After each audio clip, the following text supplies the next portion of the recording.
to your Nova Comic Podcast, episode 22. Today we got Erik Franklin with us. We like to just jump into things like this. So, Erik, how you doing? I'm doing great. How are you doing? Doing Good. pretty well. So, tell us everything about you in a nice summary. Okay, I try to be a jack of all trades and master them. So I'm trying to subvert that cliche. Basically, I consider myself a writer first and an artist second, and I also work in filmmaking as well, things like that. So yeah, I'm just excited to be on the show and talk about like the different disciplines, things like that, and amazingly how they all connect to each other. Very cool. Awesome. By the way, the original saying actually used to be a jack of all trades and a master of one.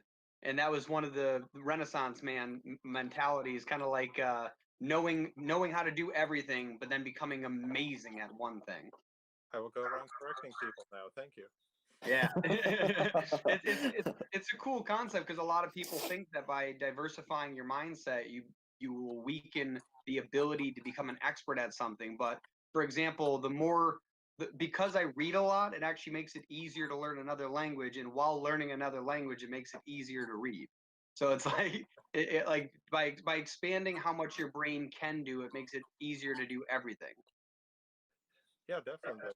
I even find that when I study acting as well, it actually helps with my drawing because the characters become a lot more expressive.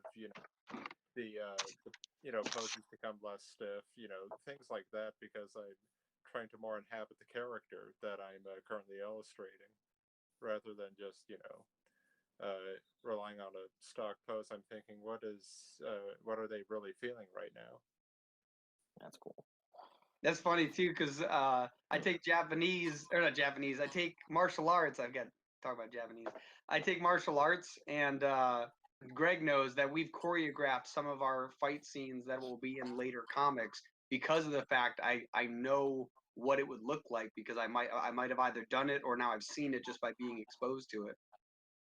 Yeah, yeah, and I mean, also, I'm a martial artist as well, and I love the discipline that comes with it, and you definitely need that as an artist. Oh, 100%. Yeah, no matter what you do, but especially in comic book art and things like that, where I mean, yeah, you do exaggerate some. I mean, I don't do nearly as pretty a flying kick as I draw, but I get it, the general principle of what it's supposed to be. That's good. Have you ever read this book The War of Art? by Stephen Pressfield? No, but I think I will now. Yeah, it's actually a very, very easy read. It's like, where is it? Yeah, it's like 160 pages, and each of the pages kind of look like this, where there's like sections that are like super small. Some of the sections are just like a page, right? But it talks about that, like having discipline because Discipline. yeah, discipline because to be a true artist, you need to be a professional artist, and to be a professional artist, you need to work as if you're getting paid, even if you're not getting paid. And if you're not working to get paid, then you're not working the best that you can. It's a hobby. You're not an artist, right? Yeah. And I like that too because that applies to all artistry though, like music, painting, dancing. It doesn't matter. So it's a very cool breakdown. Oh yeah, definitely. It's like I'm working on a couple comic projects and I have a pretty strict deadline. I used to just draw whenever I felt I do air quotes, but I'm holding up my phone inspiration. But really, I'm thinking, well, I can't do that, especially getting into the industry. It's like they have these books have deadlines, and it doesn't matter if illustrate or inspiration strikes or not. You've got to get them. Yeah, you probably like this book then. That's what it talks about. It goes, you can't wait for the muse. You need to set the room up and be working. So when the muse is ready, you're already working, right? A lot of people Yeah. wait till it hits them, but what if it hits you while you're out in the road because you decided not to work today, right? Like, you got to be at your desk. Your area should be clean. Everything should be organized so that like once you're in the mood and the muse decides to lean her head in and be like, hey, you ready? Yeah, definitely. And like sometimes it's like I have so many notes I've dictated and into my phone because I'm just doing something else, and then suddenly a plot point will have resolved itself, and I'm like, excuse me, everybody, and everyone who like knows me is like, oh, okay, he'll be back in like 3 minutes, and then won't shut up about the story. So Very nice. All right, Greg, you got some questions in here? What do you got? Just basic stuff. We're gonna talk about the fan film that he's been working on. That's Spider-Man 4. right, yeah. Yeah.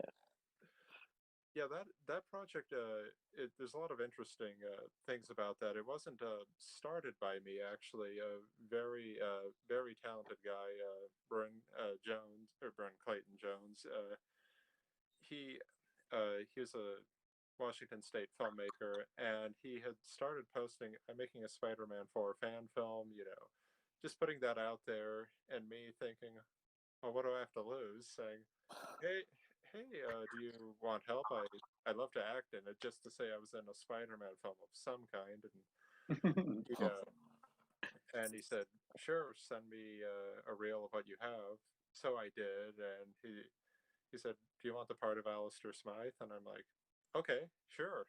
And because I've been playing nothing but villains for so long, and I thought, might as well keep coming up with that trend. And a couple months later, there were some behind the scenes issues, and for various reasons, the original directors left the project, and they said, and then I get a message from him saying, "Hey, I'm looking at your short films online. Would you like to direct this movie? Because you definitely have a good grasp of, he said like comedy, but like kind of like knowing it's comedy, not like we made a really bad project and everyone laughed at it."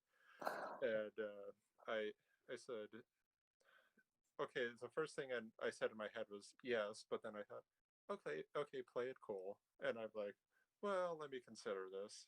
Yes. So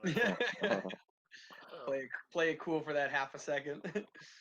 oh yeah, definitely. And since then we've been in rehearsals with the cast, and it's been really great working with them. And the thing with Spider-Man 4, it's a continuation of the original Sam Raimi trilogy. Uh, and it's all based heavily on what his plans were for the fourth movie that, of course, never materialized. Yeah. So, with that being said, Bryn and his writing partner, who I am so sorry, his name escapes me, but he's very talented also. He's doing the music for the film as well. I am the worst with names. I'm just gonna say that right off the bat. Like, behind me are prints from a lot of artist friends I have, and I could not tell you their names right now with a gun to my head, but I could tell you what they draw. But anyway, they wrote a really good script, and so it's made it easy for rehearsing with the cast. And what I've been saying to them is like, okay, yes, you are playing characters that have been portrayed by like Tobey Maguire, obviously, or Kirsten Dunst, but I said, put a little bit of that in there, but everybody knows you're not them. Everyone knows it's a fan film, so add some of you into the part. And I think we're going to be pretty successful at that. We're going to be filming a teaser trailer pretty soon, and I've seen a lot of the. Of course, I've been storyboarding like all of the major effects sequences, and a lot of the visual effects that we're getting back are actually really good. And one I thought was taken from one of the original movies. So I just said, "Can we do that? Like, do what?" I'm pretty sure that's a shot from the original series. No, it isn't. Me. Oh, okay. Well, I'm just gonna sit back smugly and say, "Yeah, I'm working on that film." But yeah, it's been a great project. Where I know after the teaser, we're going to start filming some more of the green screen sections because amazingly, people don't want to dangle off of rooftops for Spider-Man vistas, and I tried to give them the talk of like commit to your character, but no, that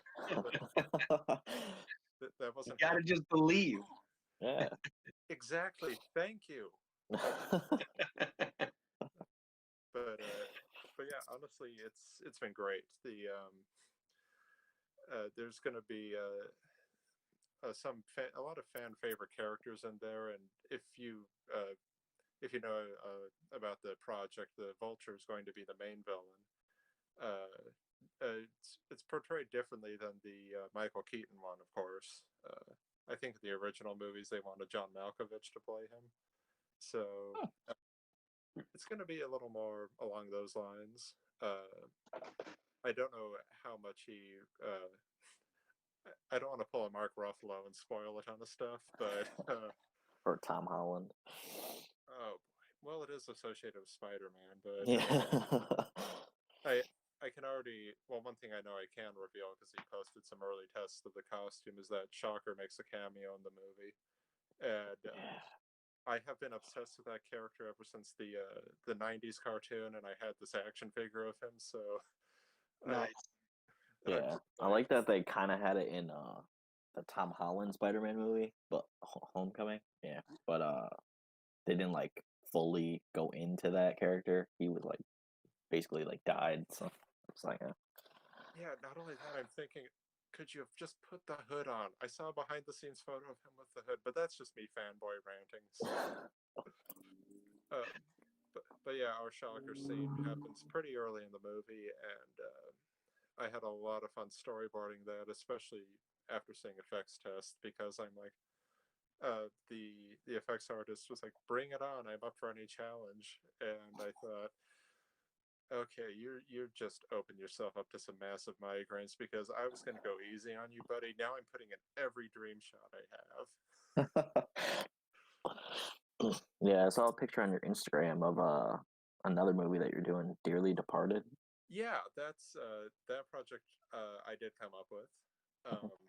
That film was actually based off of a joke that I told, well, more of a quip where it's like there was a former work associate that we had a bit of a falling out, and I said, I swear to God, I would take a Greyhound just to punch that guy in the face and then go back.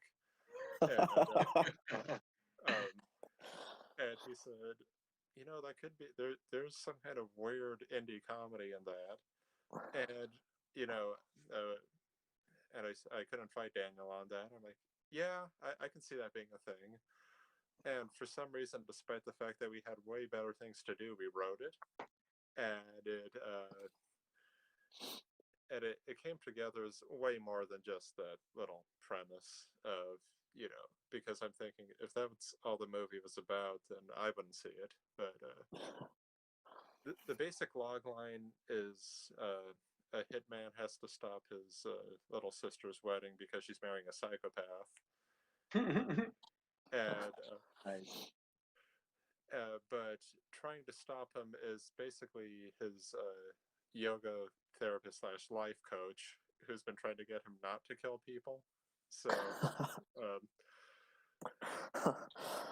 and then we thought, oh, it'd be fun to do kind of a road trip comedy thing. So that all came together, and we shot all around Washington State. Since the film takes place in only a couple days, we decided to have it take place in Idaho because it's not that long of a drive, and of course, hijinks happen and things like that. But yeah, that film came together, got a lot of support from the community, and yeah, even a lot of the actors donated a lot of their time behind the scenes. And what I find in any creative project is if you get people who are in it just for a paycheck, you're going to get I would say you get good work, but not work nearly as impassioned as what we got. And people whose names I do remember, like in the movie, Jessica Joy Hardy plays the yoga instructor, and you know I told her just about the project, even in its early stage. We were friends working on another film, and she's like, "Oh my god, I am so excited about this! I'm gonna get my car ready for this. We're gonna film this. We're gonna." And I was like, and I look at Daniel Husser, my business partner. I'm like, okay, I guess we're making this movie now. But that enthusiasm carried all throughout the production, and we're hoping to have this hit the festival circuit in 2021. Uh, and right now it's in post. I just did visual effects of. Well, we filmed with a lot of airsoft guns, meaning that out in public we kept the orange tips on because I really don't want to get shot making my own movie. Yeah. Um, so so yeah, the exciting world of visual effects is like, um, I wish I could have like flying cars and stuff like that in the movie, the really cool stuff. But I'm like, no, frame by frame, making every orange gun tip black. What are you guys using for video editing? I'm editing in Premiere Pro right now. It's I I do enjoy it, and I'm not sponsored by Adobe in any way. I I use Premiere Pro. The majority of the visual effects I do in After Effects. Is that what you're doing the orange tipped editing in? That's kind of what I was curious about. Yeah, it's sometimes it's easy if like I can just draw a larger mask around the area, play with the hue saturation. Yeah. Of course, then we had the brilliant idea of filming in a desert environment. Now it looks. Yeah. Now here's the So that's thing. gonna suck. It looks beautiful. The footage once all corrected looks great. But the funny thing is like the orange tip matches the hue of the environment. So there's these. So if I didn't That's why I was curious what you were editing in, because I was like, it shouldn't take that long to track a bright orange tip, like if you're in a a gray city environment. But yeah, if you're in the desert. Oh yeah, no, it's one of the actors, Kevin Long, very very talented actor, had the courtesy to wear not only a gray shirt, but put the gun in front of his gray shirt. So in the frame, so I want to send him like an edible arrangement or something. He's never gonna understand why unless he watches this. But like, thank you. You shaved a few hours off of work. Very nice. Yeah. What got Yeah. you into like acting and film and just all of that? Well, okay. Well, I first started off wanting to be a comic artist, um, and when I and at the time when I was really young, like of course like still in elementary school, and if you can draw anything more than a stick figure, you're considered a genius. Yeah, I can do that now. Nice. He just got over the stick figure hump. Oh, cool. Well, when you get to muscles, let me know. But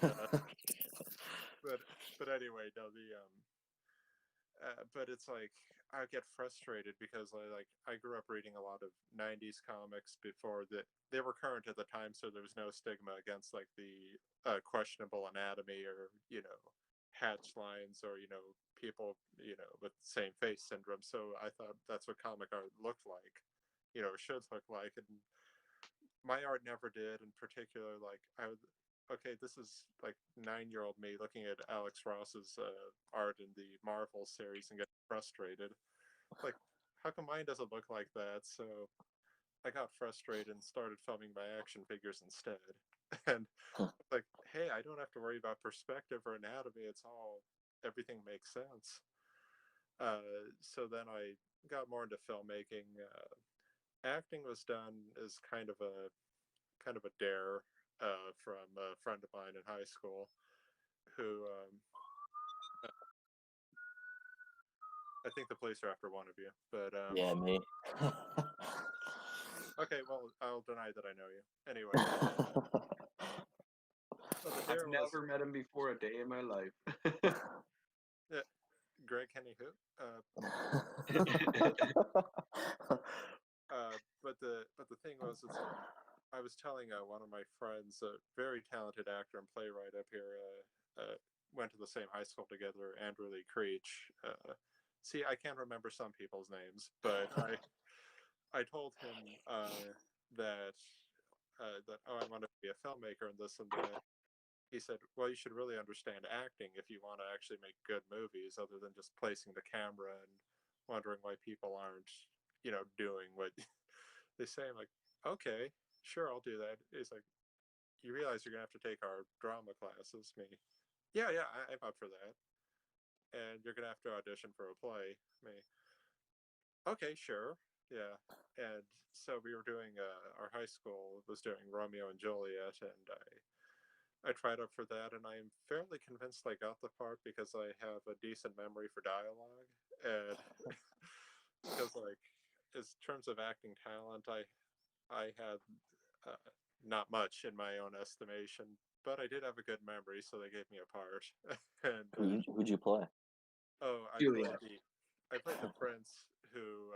I would have made a great Juliet, trust me. But Grow the beard out a little more. well, well, it's 2020 now. Maybe we could have got away with it, but back then in 2005, I guess, 5, 6.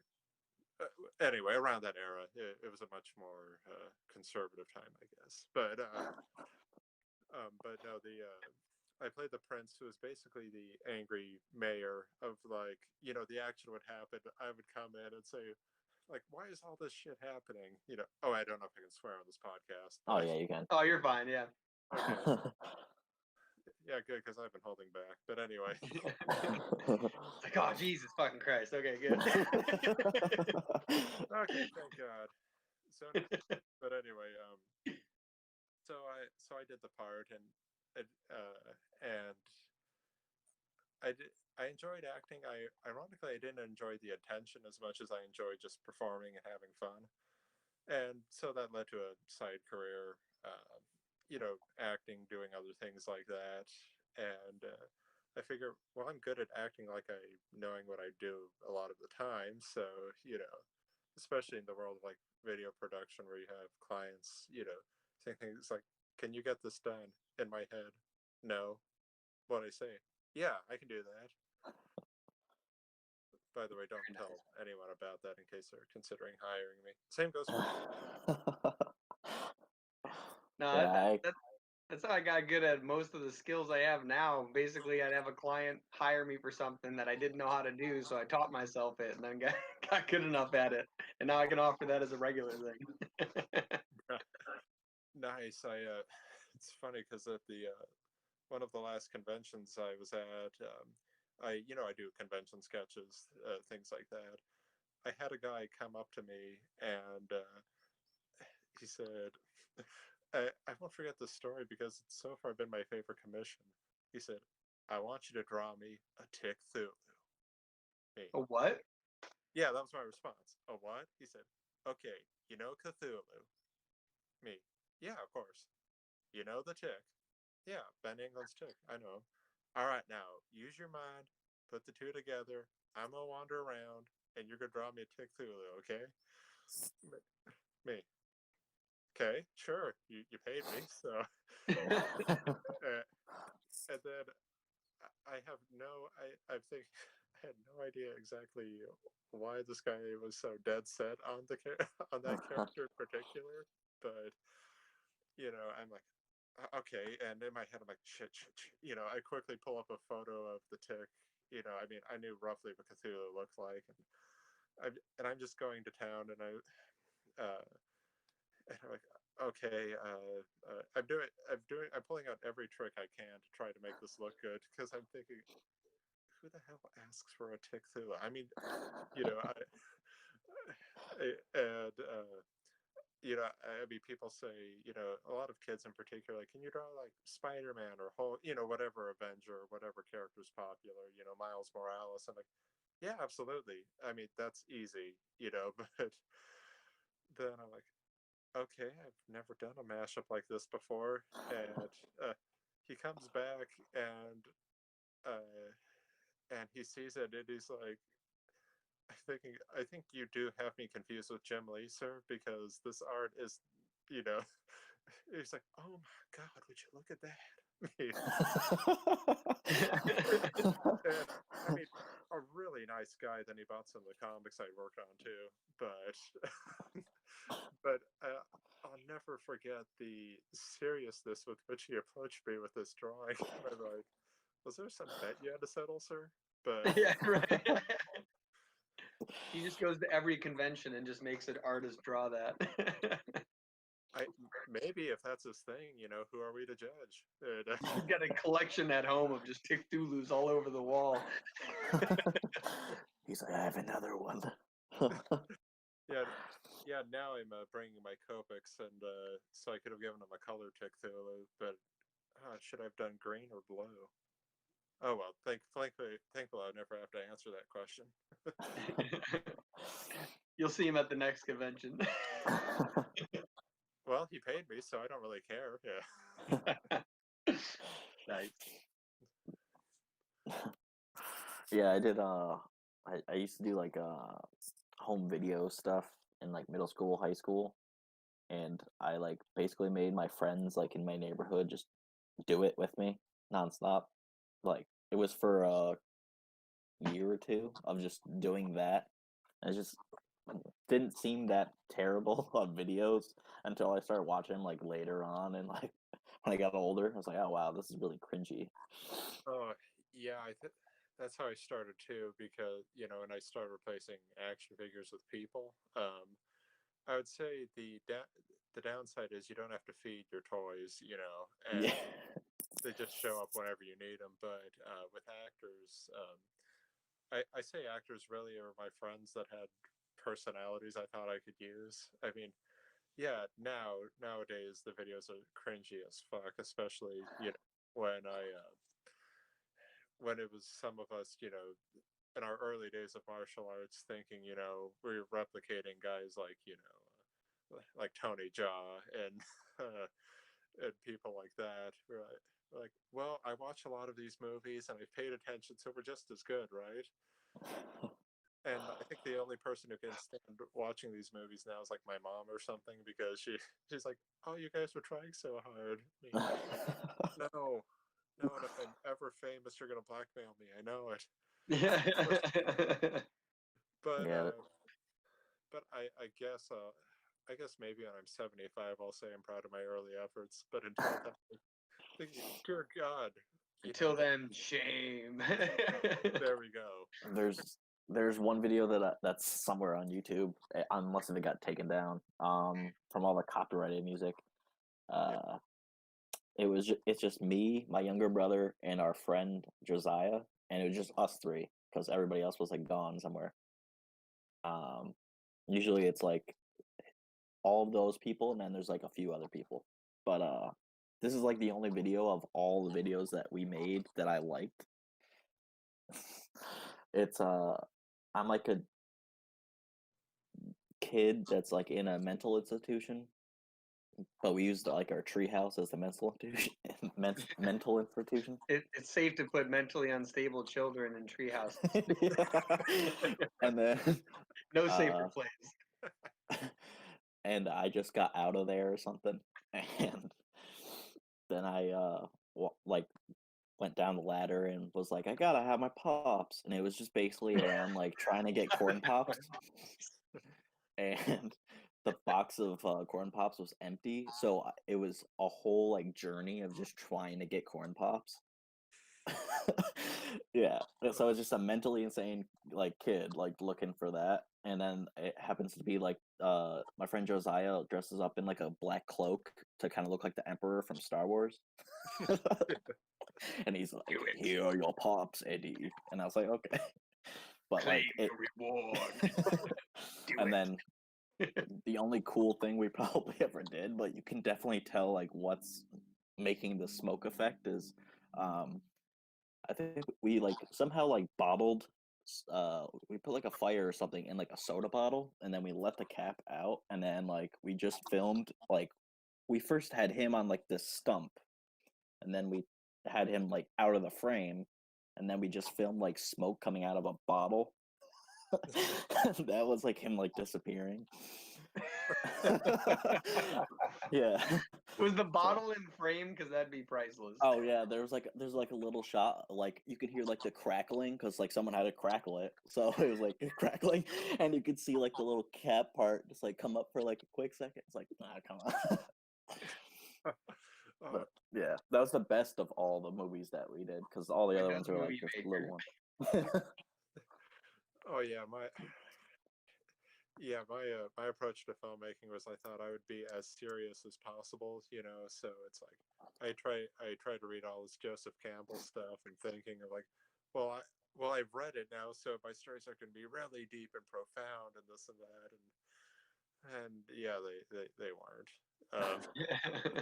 I mean, it's like I understand the basics of the hero's journey. I mean, so did you. You had to get your You had to get your pops. yeah, you had to get that, but yeah, my early films, I think I'll be killed by my business partner, Daniel, because I forced him to star in these movies. Because I'm like thinking, well, I can't star in them because I have to be behind the camera. It has to be you. But then oftentimes I'd want to say I kept tricking the poor guy into working on the film, and that would be, hey, want to come over to my house to play video games? Sure. We play for like a half hour. Oh, by the way, we have the scene to shoot. And I mean,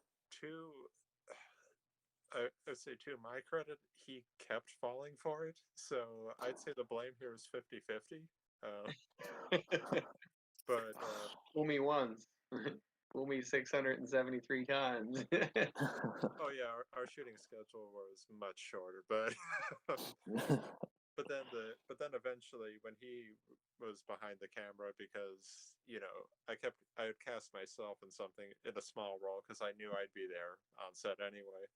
He ended up enjoying camera work, and works regularly as a cinematographer and filming live events and things like that. So I did change his life for the better eventually. And but he said, but it'd be like, hey, I like doing this, and behind the camera work more. Like, oh, okay, I'll incorporate that. And I'll put that in the notes. yeah, the funny thing is too is like trying to work as an actor and creative and not make the project seem like vanity projects. Because like with Dearly Departed, yeah, I am trying to launch an acting career too. Whatever hits first is. But I wanted to be a character that I would be, cast in, like, believably. And I'm like, okay, would I love to play Batman? Oh, who wouldn't? Would I be cast as Batman? Oh God, no! Please don't.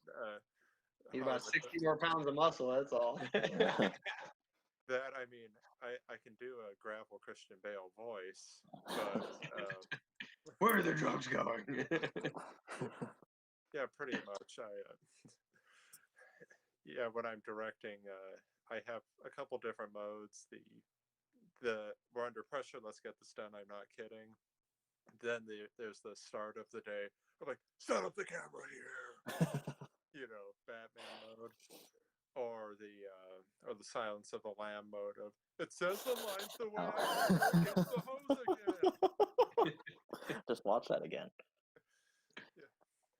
Yeah, I don't rely on the third one often. It's kind of like the split personality, the one that remains hidden. But yeah, but anyway, with that, it's like playing a character that isn't oh, everything works for them and everyone admires them and things like that. Basically, just playing a character that is fully fleshed out and immersing yourself in that role. And I would say to anyone who's considering doing the same thing, saying like, I want to be an actor, the part I want isn't coming for me, so I should create it myself. I'd say, yeah, do that, but make sure the part isn't there just to make you look good, and then cast actors who are way better than you, in every other part, because that will actually, I think, even subconsciously elevate you. And it's like I try to I have like an art wall behind me, and of like various artists that inspire me. People like Todd Knock, for example, Jason Metcalf, um, and like Jeremy Kowal's colors. You know, they're like some of my bigger influences of people I've actually met. And I'd flip the phone around, but I have some Blackie Shepherd artwork up there as well. And this is just to, these are people who have helped me in my life. But it's art that's way better than mine, and I have to look at it and say, okay, what am I doing that isn't at this point yet? And I would say, and even watching a great movie, it's like I'll watch it to enjoy it, and then watch it again to get to the nuts and bolts of like, this moved me. How could I implement it without stealing, of course? Yeah. Although, like Picasso said, great art or good artists copy, great artists steal. Oh, definitely. Yeah, I would say I steal not anything recognizable, but more like the Concept. feelings. Yeah. Yeah. Yeah. Certain concepts, like I mean, I don't like the idea of lifting plot lines completely, from another movie, but That's the interesting thing. They're all the same plot line anyways, so you're never really stealing. It's more the flavor of that type of plot line. oh yeah, definitely. I mean, like how many remakes of Yojimbo have there been? You know, uh, it's like the Yojimbo became like the Fistful of Dollars. It became I think even Roger Corman did a sword and sorcery version of David Carradine.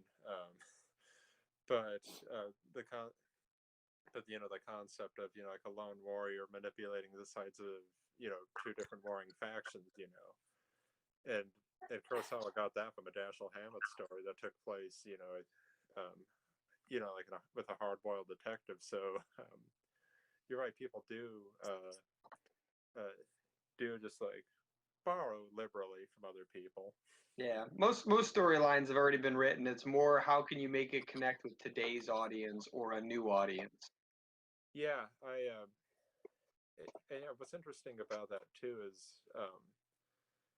is like I think that as people, when you're writing a story, we're looking for similar things, even with cultural boundaries aside. I mean, we all want some measure of happiness in our lives, and like we've all felt the need for revenge. Even the most enlightened of us have moments of like on the freeway, like that motherfucker, I wanna, but but they're like, no, have to get back to my happy mystical place. But Or Grand Theft Auto. or yes, there's that. That's for that guy that cut me off today. I mean, yeah, I have definitely wanted to pull people from their cars, but no, but then I save that for my creative work. But where my friend's the villain and I'm pulling him out of the car. oh, definitely, yeah. That's a wonderful thing about being a creative person too. It's like if you keep your eyes open to the world around you, there are so many stories in people's lives just waiting to be reappropriated to your story, and people think you're a creative genius. And well, ideally, I mean, I never put that label ever on myself, um, but it's like a book I'd recommend to everybody is Stephen King's book on writing, and you realize that, and he freely admits this, but a ton of his classic works and well-known stories come from incidents in his life or just something he saw that he asked the age-old "what if" writing prompt question, and and that kind of makes me, whenever I'm out, look at the world around me, and I it's like I'll see somebody, or not eavesdrop, but just like when you're passing by and someone's relating a story to their friend or something, like, and then this happened, and I'm like, go on. Oh dear God. I'm gonna put that into a movie. Oh yeah, it's just like, yeah, you'll hear somebody say like, so I called my boyfriend Brad, and I'm like, and then Brad said it's over, go on, and or whatever. I try not, if the person's too emotionally like that. I'm like, okay, I'd feel really shitty if I, profited off of that. So I'll wait a few months. Yeah, give it time. Let it pass. Yeah, besides, I only write fairly quickly, and the person probably doesn't know me, so. But it's Yeah. true though. The only way to separate from like because all the stories have already been written, so the only way to make them new is to just take your anecdotal incidences and just put those into, the same plot line. Just now you have your flavor of whatever it is that you've experienced in life. Yeah, actually, yeah, a comic I'm working on now. I'm working on two that I jump back and forth between, mainly because it's like I'm drawing them in really different styles. I'm doing a horror noir comic. And this is when visual effects are rendering, which sometimes can take days if it's a complicated shot. Um, so I'm like, well, I have time to kill, and I start getting to work on on like one of my comics, and the horror noir comic I'm working on now came from the fact that I misheard somebody, and this isn't going to be the final title of the book because it's similar to another friend of mine's title, but I really thought I heard somebody say "cursed patrol," and I have no idea what they actually said. It was just, I was on the bus, I heard that, and I'm like "cursed patrol." I'm like, and I was like, huh. So wait, what if a team of heroes are like cursed or whatever? And then the concept I was working on, like, okay, everybody is like, every time I've seen a curse in a story, it's been with people like, I'm cursed with these really awesome powers that eat away at my soul or whatever, and I'm not knocking creators. It's a good storytelling device, but I thought, what if you had like really shitty luck and your powers were actually non-powers? They were really just destroying your life, but you still had to be it's always being on like performance debilitation. And I thought, okay, I would read that book. So You had a fan of at least one, right?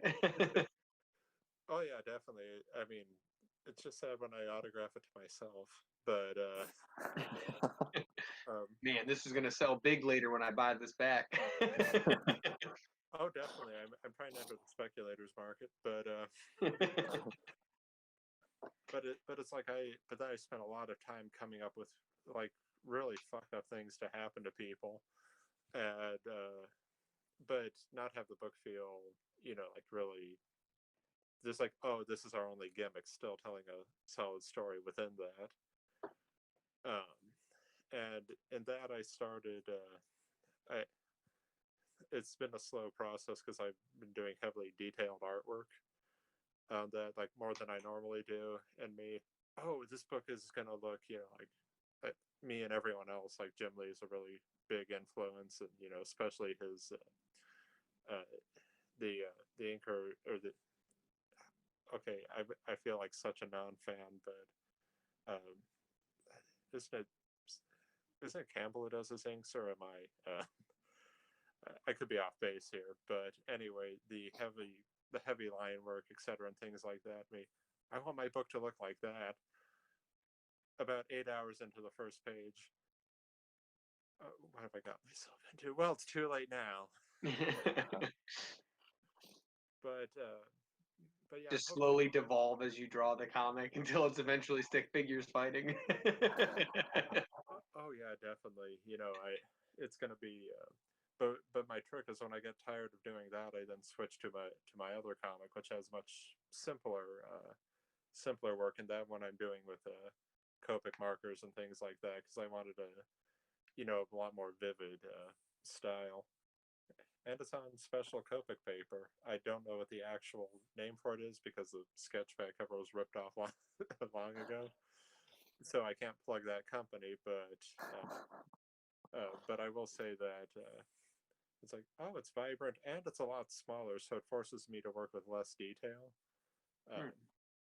But at the same time, it's like, well, you're still just telling a story. It's how you render it. Yeah.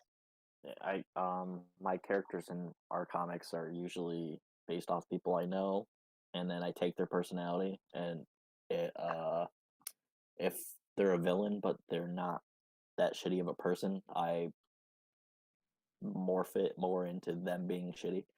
Uh, but most of the people that want to be villains are actually like just terrible people. So I'm like, okay, that's easy. There's this one character that used to be my friend, but now he's not. So he has a gambling problem, and he's like, we made his like whole Arc. story for Yeah. just his whole arc like so much better than like what it used to be. Yeah, it was gonna be like we're too quick. It was gonna be like a swift ending, and I'm like, no, you gotta drag this out so that this guy feels beaten down. Yeah.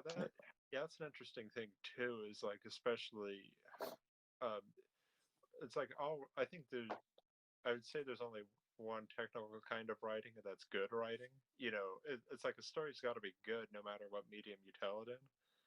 Um, but one thing I love about a difference between like film or prose storytelling, like novels, things like that, or comics, is like it's like whenever I write prose stories, I love that you can really get into a character's head, and jump around from head to head, and you can go on paragraphs explaining emotions, and justifying actions, and that is so great. Whereas film and comics is like show don't tell, and people can interpret an actor's expression or a drawing really differently, and now I suppose in comics, you can't. Uh, it's like they used to have thought balloons. Now it's just done in captions. Yeah. You know, I think to quote Mark Waid, he just said he was making fun of his writing, or the writing of Wolverine, saying that captions allow a silent character like Wolverine to never shut the hell up. Like, I'm the best at what I do, and what I do is talk in captions. But but the thing is, in film and even stage acting, you don't really have that luxury of like a caption coming. I mean, you could do an aside to the audience, but that has to be kind of like a specialized film, Like or Deadpool. Yeah, Deadpool, or what was it? House of Cards. They did that. Yeah, I think even in Birds of Prey, Harley Quinn's talking to the audience like the entire time. Yeah, I still gotta see that. Yeah, I haven't seen that yet. Yeah, okay, I'll say it's actually it was way better than I thought it was gonna be. I would say the action scenes are some of the best I've seen in a long, long time, because I am not a fan of shaky cam at all, and they went John Wick style, pulled the camera back so you can see the beautiful choreography. That's awesome, man. Yeah, because dude, John Wick's is like, that's exactly how I wish most comic book movies or shows were directed, because like they're so well thought out. The angles amplify it without being necessary to make it good. Like you can tell he's doing all of those moves, and they're amazing. Like I remember watching the third is three, right? That's the most recent. Yeah. I was watching the third one, and I'm like, because I've been studying martial arts for quite a long time, and I take Jeet Kune Do. I don't practice it here. I moved to Nashville, but I know a lot of street fighting style, like knowing how to actually fight someone and not just like sports, right? And so I'm watching him move, and I'm like, holy shit! Like those are really good, accurate moves that would work. They're not like fluff ones, like when you see people online that are like, this is how you would take a knife from someone, and it's like, you're out of your mind. That guy's 50 pounds more of muscle. He's holding on to that knife and you're dead. That's what just happened. Where like these, like he really moved well with, yeah, you're right. They have the camera drawn back so you can see everything, as opposed to being so close where you're like, what the hell's going on? And that's like your brain makes up what's going on. Yeah, they did superbly well with the work and the choreographed work in that. Yeah, and those horses. Oh god, I can't get those scenes out of my head when they were in the stable. Yeah, that was pretty epic. I love in anything when any medium when you can really feel the impact, and you're just yeah, it's like, and it's like, to me, it's like it's an art to having that happen, because I've seen so many movies where even something as visceral as like a groin kick in a movie just doesn't really register. Yeah. I mean, it's supposed to, but I would say Birds of Prey actually does a really good job with that. I have a feeling a lot of the same stunt crew worked on it. Um, but as far as storytelling goes and asides, which it's like Harley Quinn, or they should have just called the movie Harley Quinn, to be They frank. almost did. I heard like a couple months before it released, they were debating about changing the name because the movie wasn't getting as much hype as they thought it would, and they thought it was because of the fact that people didn't recognize the name. Yeah, yeah. I mean, the thing is, the Birds of Prey, it's first off, it's not comics accurate, so if you're expecting that, then you're probably gonna hate the movie. I But actually don't know the Birds of Prey reference at all. okay, okay, well, I feel like mansplaining, but the, but basically, I think um, now I haven't really read the Gail Simone run, which I heard is excellent, but it's like no Oracle isn't there, no Batgirl isn't there, no but yeah, Huntress is there, and I think played well. The movie basically more feels like DC watched Deadpool and did something similar to that, and I'm not knocking it. I'm just saying that it's That's a compliment of anything, yeah, compared to what DC's been putting out. yeah, yeah. I mean, I am optimistic. I enjoyed Shazam and Wonder Woman. Wonder Woman was great. Of all of those movies, Wonder Woman. I actually haven't even seen Shazam yet because It's really I good. was traveling a lot when it got released, and by the time I got back, it was already out of theaters, and so I just never went and watched it. As I gotta watch that eventually. But Wonder Woman was of all of the what was it Batman versus Superman and the Justice League, even Man of Steel. Like Man of Steel was a good movie, but like Wonder Woman was way better.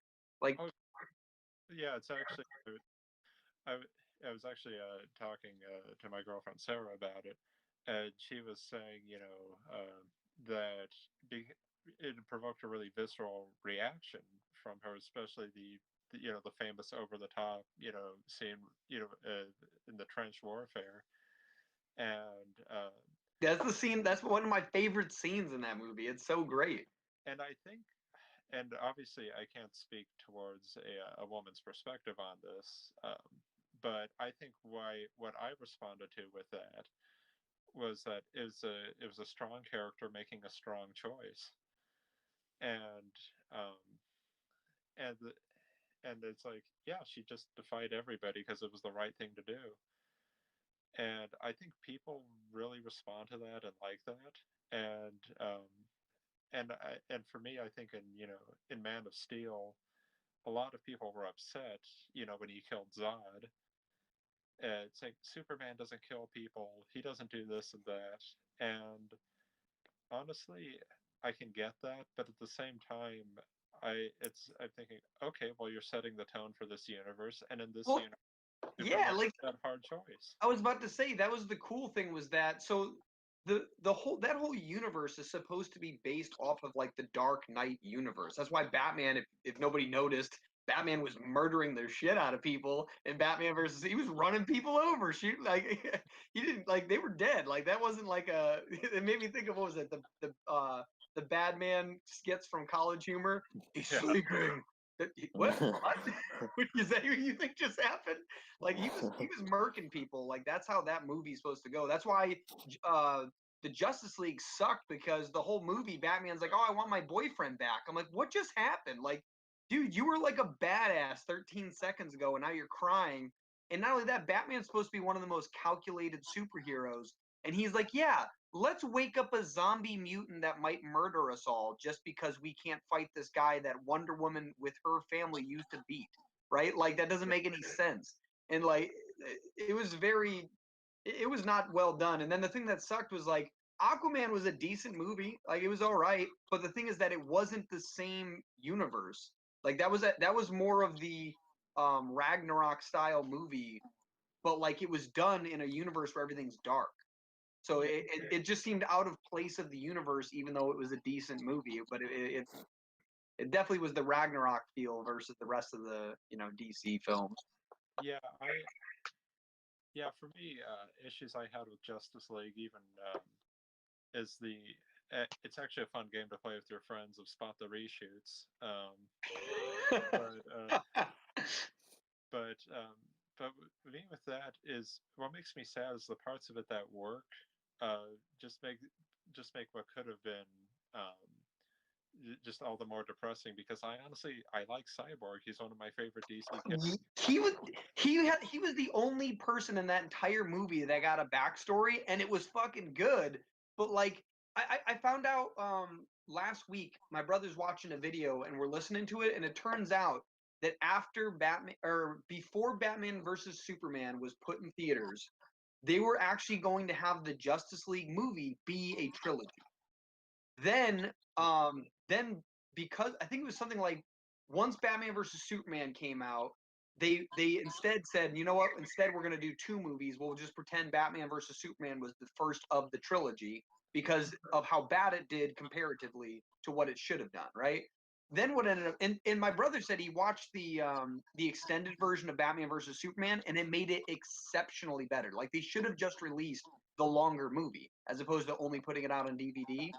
And then after, what was it, Suicide Squad came out, they freaking knocked it down to only one movie for the Justice League. And I'm like, it doesn't make any sense. The reason Marvel did so well is I cared about every character individually first, and then they mashed together.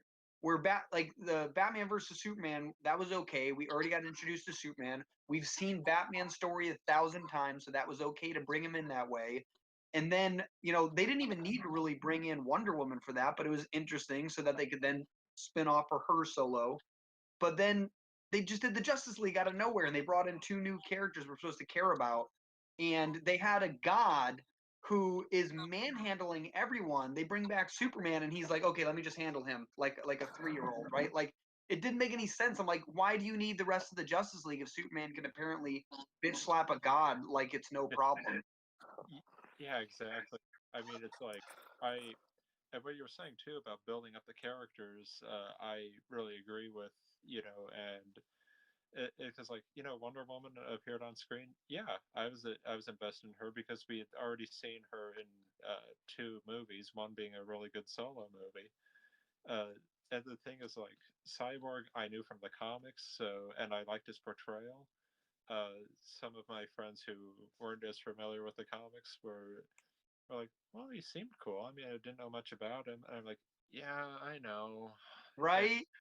I was so disappointed because of how good it was. I'm like, it could have been like, I really wish they just made a Cyborg movie before the Justice League. That's how good I think that could have been. I mean, yeah, honestly, he's a very interesting character, and I like the actor that played him. Yeah, he did a really good job for the minimal amount of time they spent on him, and Yeah, that's why it's like, God, I wish I'd love to see that like, but because of how bad that movie did and all the other DC ones before it, minus Wonder Woman, like I'm pretty sure they're nixing that whole universe now that they're doing the new Batman with the Twilight kid. yeah, yeah, yeah. Oh yeah, Robert Pattinson. Yeah, there you go. His name, but not my friend's. Until I see the Batman movie, like, because I'm not a huge fan of the actor, or just from the Twilight movies. I've seen it was the first. I saw the first one and it was just terrible, and I saw another one and it was all right. But He's like, in other movies that are way better though. yeah, but I got so scarred from that one. But now that he's gonna be in Batman, I'm gonna see Batman, so like, Yeah. I'll give him that chance. But apparently, like, they're even having trouble trying to put weight on him right now, like muscle weight. Like they're hiring more specialists to try to like beef this kid up because he's just not naturally large. Where like Ben Affleck was huge. I was so stoked. I was like, dude, he looks like the Dark Knight version of Batman, where he's the old man who had to put on a ton of muscle so he could wield the armor to fight Superman. I'm like, it's fucking awesome. That that's something funny. I was just you made me think of with comic movies nowadays is like it also, yeah, like relating to actors is like how much they work out to look like the drawings, because I kind of came from an era where the muscles were sculpted into the suits, and like Michael Keaton would just show up. Michael Keaton, that's the first one I think of. Yeah. No, I mean, I'm not knocking his portrayal, but I'm just thinking, no, it's the fact that everybody towers over him, Mhm. and that, or even like when Val Kilmer or George Clooney took over the parts, like I know you guys did not work out for these, Yeah. you know, Like they played the Playboy part really well because they were actors that are rich already, so it kind of worked out. But yeah, the Batman parts, like they were very old comic book style, where like the Dark Knight graphic novels that are like really like there's a lot to those characters, way more than the original, and so it's so much like you need to be in that role so much more. yeah, I respect the hell out of the actors that train and and do that, um, yeah, Method acting, is that what it is? Yeah. yeah, yeah, a bit of that. It's like, I mean, but even somebody like if I screw up her name and we ever work together, I'm sorry, but like Zoe Saldana, from the Guardians of the Galaxy, it's like even though she's not a martial artist, she's had a ton of dance training, and you can see that the way she moves and does her fight scenes. And as the audience, I think we respond more positively to like, oh man, she is really kicking ass. I get to see the character do that, and Yeah. you know, I because like I sometimes I like seeing if I can spot doubles in scenes. And if a character is super skilled and the actor is, and I'm like, okay, I'm not going to begrudge an actor for not having trained, since they were a teenager to be an assassin. You Dude, know, well, that's why that's why I love Jackie Chan movies because he does every single role or every single stunt in them. Even what was that? He was in a movie like within the last 5 years, and he's like 60s or 70 years old or something, and he was doing fight scenes. I'm like, damn, Jackie, like that's crazy. yeah, yeah, I respect that dedication. That wanting to give the audience that.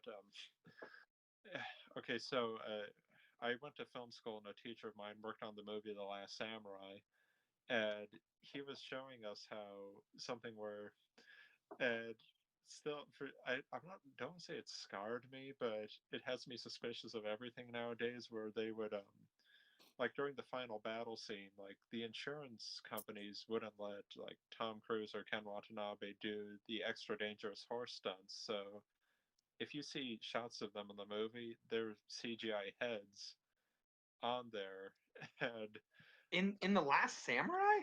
yeah, Damn, that's an old movie. I'm surprised I wouldn't have noticed that. but well, they did do. It's like it's something where the moment it's pointed out, you can kind of see it, Hmm. but It's probably during more swift scenes so that it's harder to notice the motion blur. yeah, Where oh like yeah, you put that on a 4K TV now, I bet it stands out pretty aggressively. But the older movies, oh yeah, there's a ton of effects, and I mean, was that like 2003 or something like that? But it was yeah, around. I know it was around the time when Return of the King came out, but yeah, it was. Jesus, that was 2003. We're old. I I know I felt another silver hair coming. And, Now we get it. yeah, yeah, and by the way, I do have a vague semblance to Reed Richards the way he's drawn now. So if Marvel's thinking of casting and they watch this podcast, yeah, I am totally underqualified but willing to take the part. Uh, but yeah, oh god, why can't the Fantastic Four have a good movie? I'm, Well, now that Disney has access to that, Maybe John Krasinski. I'm oh I'd be up for that. But Yeah.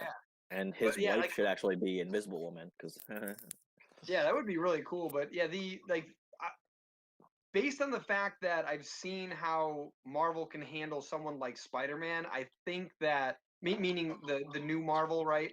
yeah, Because like based on that alone, I feel way more optimistic about Fantastic Four with Disney. But the what was it? Because I think the first movie they're going to make is actually Silver Surfer. I think. they're making a Silver Surfer movie now.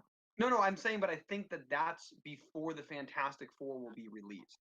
Oh yeah. which would be fucking awesome because they can Guardian of the Galaxy that shit, put it out there, don't have him come to Earth, find out his back, because he has an amazing. The Silver Surfer is one of my dad's favorite superheroes because he has an amazing backstory where essentially he has to give up his entire existence to save his family, and he has to do the darkest things to do it.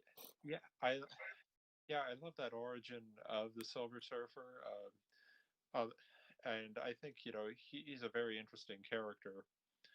Uh, and I always like the fish out of water element of him, especially when it comes to I would say in some cases like a morally superior being trying to understand people. Uh, Well, he's that's kind of the thing. It's like he basically goes from a human to being a deity, right?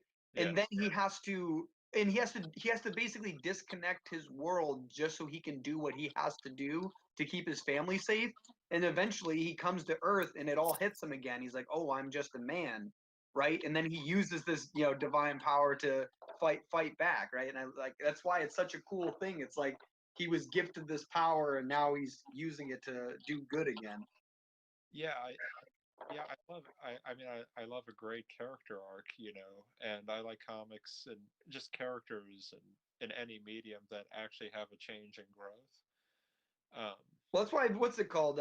Dragon Ball Z. Vegeta's some of people's favorite characters because he's the bad guy turned good. yeah, I love stories of redemption like that. It's like I try to come from the school of writing where like villains aren't, don't see themselves as villains or things like that. I mean, Al Pacino, I believe it was right after he got arrested, while he's or is that that or like he was writing it while he was in jail.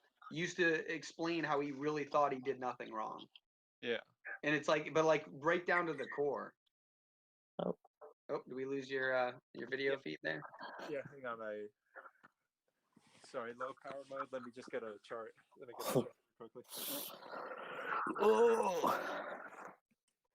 Yeah, we could probably end it soon too. Yeah. That way your phone doesn't die on you. Yeah. And I can eat something because I'm starving. Yeah. Yeah. Yeah. Hang on. I'm trying to think of a positive message to give the youth of America who are listening to this. Now that we just shit on DC, at least we praised Silver Surfer. So be good.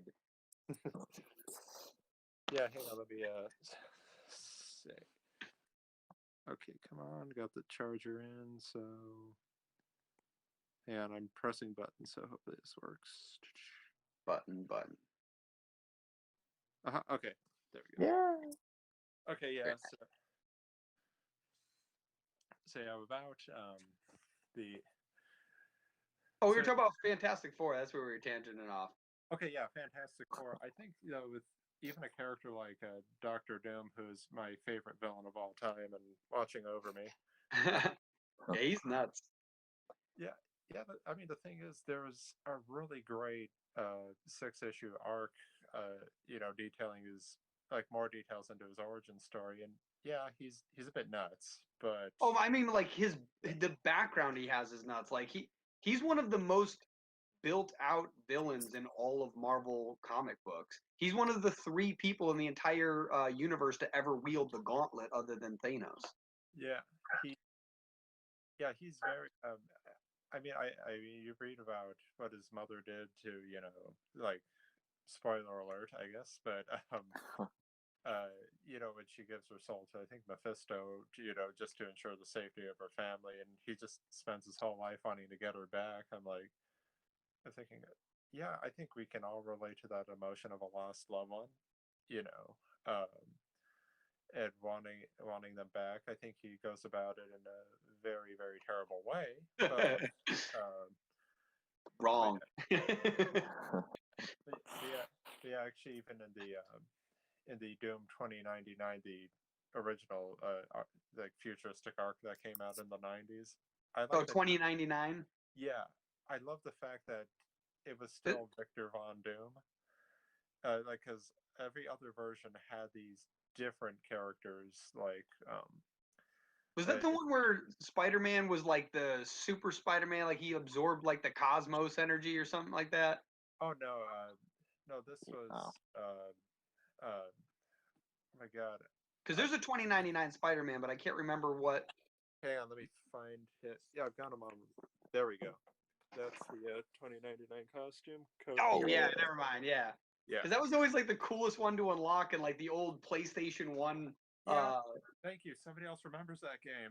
I love, dude. That was one of the best PlayStation games ever. There was that Tony Hawk, and the other game I played was Dragon Ball Z, but we had to import it from Japan, buy a special CD to convert the PlayStation into a Japanese playable disc, and it allowed you to like open the PlayStation. Like, like if you hit the open button on the PS1, it would freeze.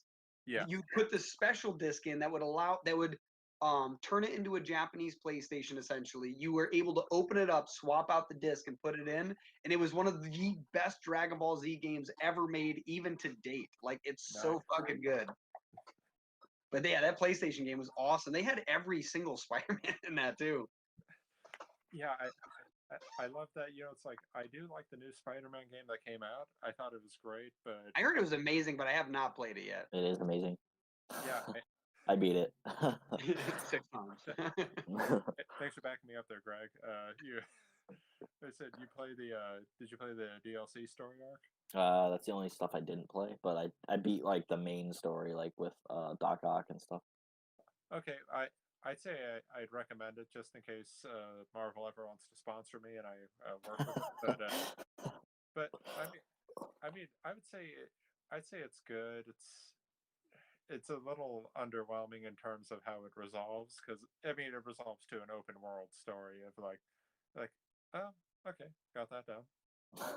Oh, gotcha. Well, the old Spider-Man kind of did that too, just because everyone likes to just open world that game. Like, it's so much fun to swing around, so they can't really like conclude it, so you can't go back out and have fun.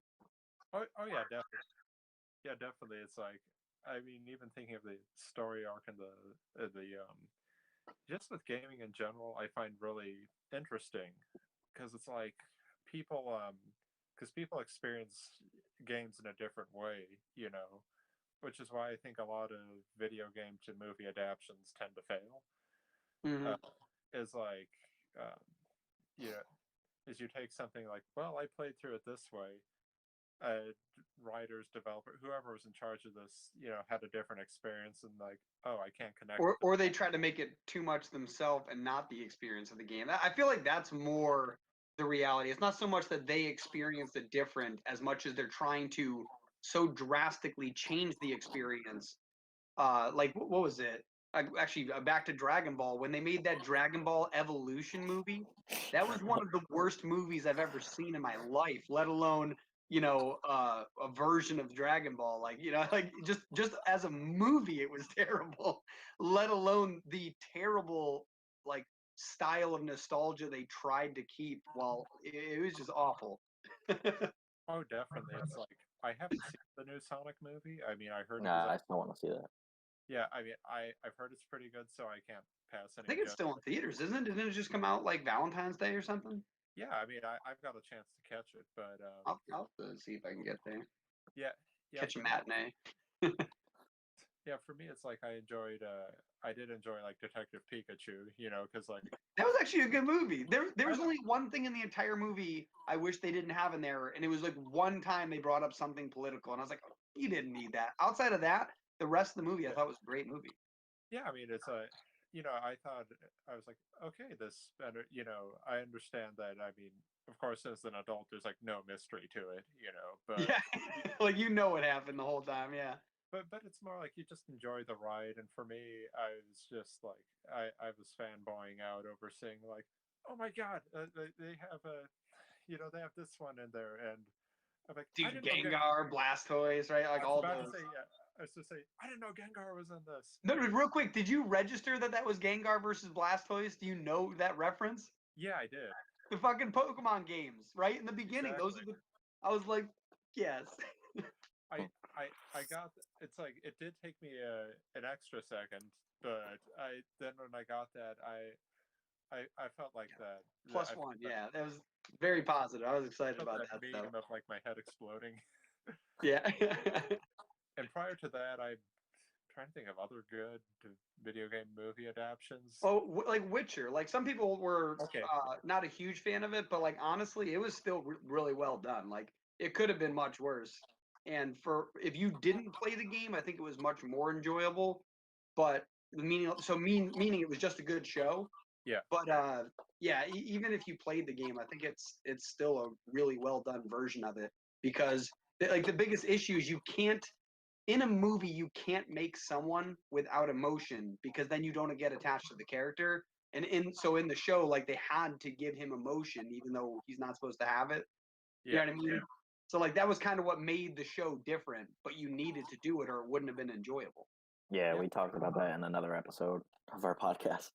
Yeah. I'm finding that when Netflix is developing like a Legend of Zelda series, I'm thinking, well, good luck. Really? Yeah, they're He doesn't talk, so. yeah. I'm Like thinking either Link. Listen. Oh dear God! But either Link Yeah. yeah, I'm thinking either Link is going to have nothing to say, like he'll just be about to say something. Nothing to say as usual, Link. God. I think in Skyward Sword they actually gave him dialogue options. Really? Yeah. I haven't played that one. Yeah, it's okay. I like how it fleshes out the world and explains where the Sky people came from, etc. I'd have to say that you have to put up with Wii motion controls, so if you're not a fan, Yeah. That's But- why I never played it, but yeah. But Zelda in general is definitely one of the most well-developed universes for a video game. Like all of those games collide in some fashion, and if you try to look it up online, there's like this multi-timeline that branches off, but it's all intentional, and it's a mind fuck to like look that stuff up and try to follow along. yeah, finding out that the original game was like an apocalyptic version where everything went wrong, I'm like, oh, that was way darker than I thought. It's really cool though. Like that was the Yeah. intention was that it's one of three possible endings to a different story, which is why this story is so dark. And it's like that's crazy. Do you have a favorite Legend of Zelda game? Let's see. Well, probably I'd have to say Ocarina of Time for me. That's mine, but like everyone Yes. is Majora's Mask. Yeah, I don't know why. For me, Majora's Mask, I do love it. I love the time travel feature, especially with storytelling. For me, that moon is just so fucking terrifying. Yeah, everyone hates the moon. Yeah. that I'm all like, like, really? The crashing moon wasn't already an impending threat? Yeah. The hideousness of that moon will haunt my dreams forever. But yeah, for Ocarina of Time, for me I thought it had a very solid story. To me, it had just enough like wonder and I don't want to say the word whimsy, but like what in fantasy universes, I respond to stuff like Zelda or even something like the Netflix Dark Crystal series, where you can just sit back. Yeah, you can just sit back and go, "Whoa, I am so lost in this world." Well, it's a good. It's kind of like not in the same story sense, but what's it called? Like Assassin's Creed is such a good story, and it's like I literally never played the game. I watched my brother play the game because it was like a movie. And so like Ocarina of Time, my first experience with it was just watching a friend play it. And as opposed to being like, oh, let me play, I'm like, just keep going. I was like, this is awesome. Like, this is really cool. Yeah, it's the stories I think I don't want to say like, oh, we can relate to this because I've never tried to search for the Triforce of Power, so Yeah, I've never wielded a sword on top of a horse while fighting, Then have you really lived? Yeah. But yeah, no, it's like even I have deflected nuts with a shield though. Yeah, but have any of us ever worn a pointy hat? Ideally green, but we could have water or fire elements. Yeah. But I'd have to say the only other really standout thing of like at least getting it somewhat right, and yes, it's dated, but I enjoyed the '90s, the first Mortal Kombat movie. I remember them. It was good. Yeah. It's old. Yeah. It it doesn't like age well. Like it's not still a great movie, but it was a good movie when it came out. Okay, I will defend a couple fight scenes to the death on those, but I will say if you look at reptile CGI, I'm like, yeah, that Was that one where they made Scorpion like the thing came out of his hand instead of yeah, it being an actual weapon that he wields, even though all the games that's how it is? yeah, but in all fairness, they were going off of flimsy art from like the games and things like that, so they went that route, and I'm thinking, okay, not having that information, I'll respect that for the filmmakers. Um, but I for think me, they should have just hired Greg and I met him, but Daniel I was just Pesina, gonna talk about that. the guy who played all of those like 80% of the characters in the game, he yeah, played all of the like Scorpion, Sub-Zero, Reptile, all the ninjas, as well as Luke Cage and maybe Raiden. I don't remember if he did Raiden. Someone else might have done Raiden, but I know he did Luke Cage and all of the ninjas. I, And- not to, Johnny Cage. yeah, I was about to say not or Johnny, yeah, sorry, Johnny Cage, yeah, Luke Cage. I've been watching Luke Cage. But yeah, he played Johnny Cage and all of the ninjas. We met him at like Saratoga or Albany Comic Con. It was awesome. Yeah. Oh, by the way, if I do a drawing of Luke Cage versus Johnny Cage just based on this, can I tag you guys as saying thanks for the inspiration? Oh, definitely, dude. That'd be ridiculous. So, but yeah, for me, it's like, oh, okay, run a universe quibble I just have that popped into my head. You know, we're all familiar with Scorpion's iconic "Get Over Here." Yeah. Okay, in the new games, he's talking in a regular voice. You know, voiced by a proper actor. You know what Hanzo? What's his name? Uh, Crap. He's like my favorite character. That's why I'm embarrassed. I don't remember his name. yeah, I just keep calling him Hanzo, but Yeah, but yeah. okay, so I'm like, wait a sec. I thought he would talk like that all the time.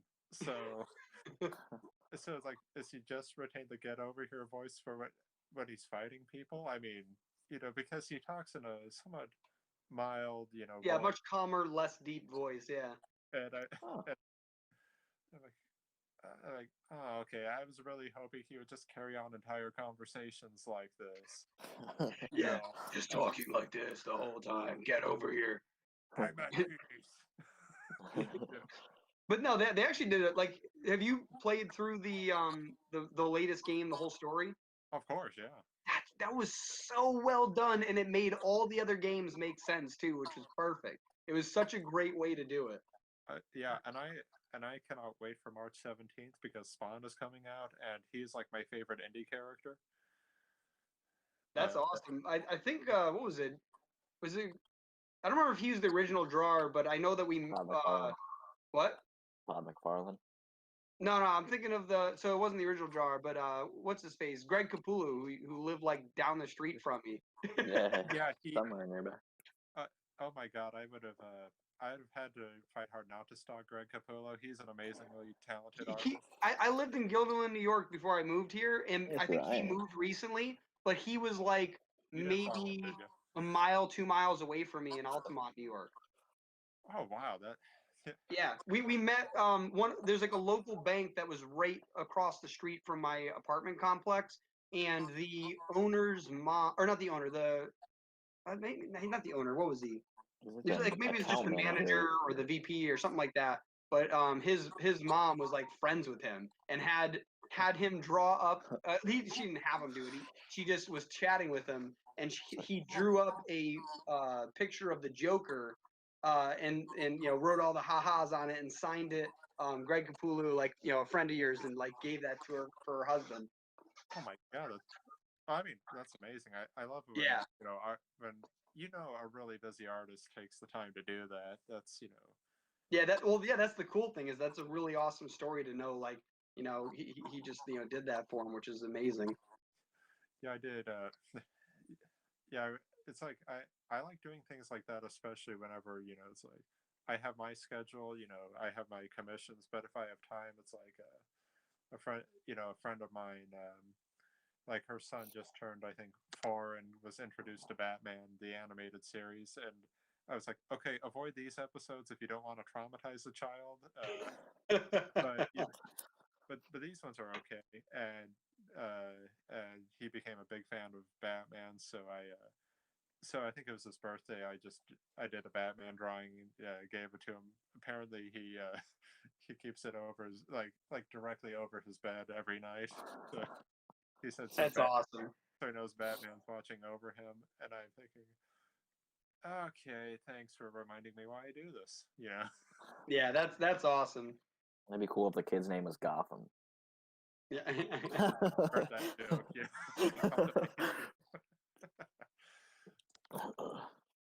Yeah, I'm actually wondering if I can talk Sarah. Anyway, but but yeah, no, that's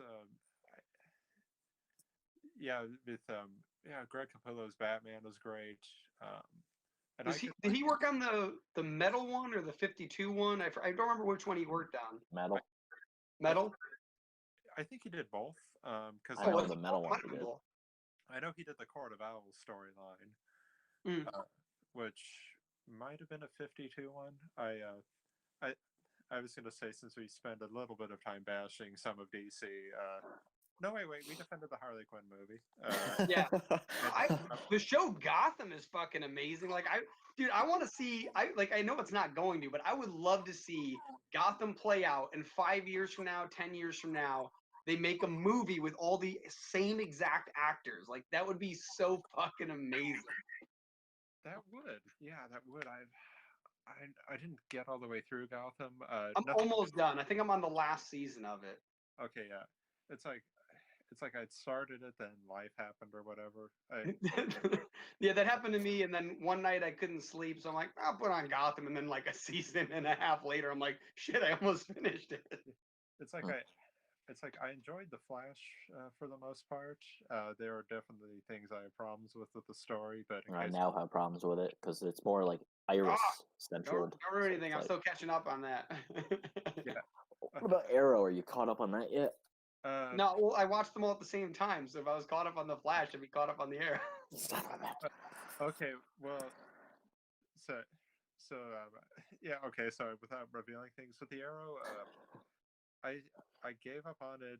I'll be honest. After season 3, I want to say. Oh, I'm past that. I'm up to like season 5, I think.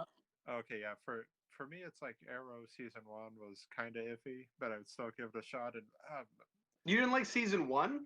Okay, let me explain, because I have one.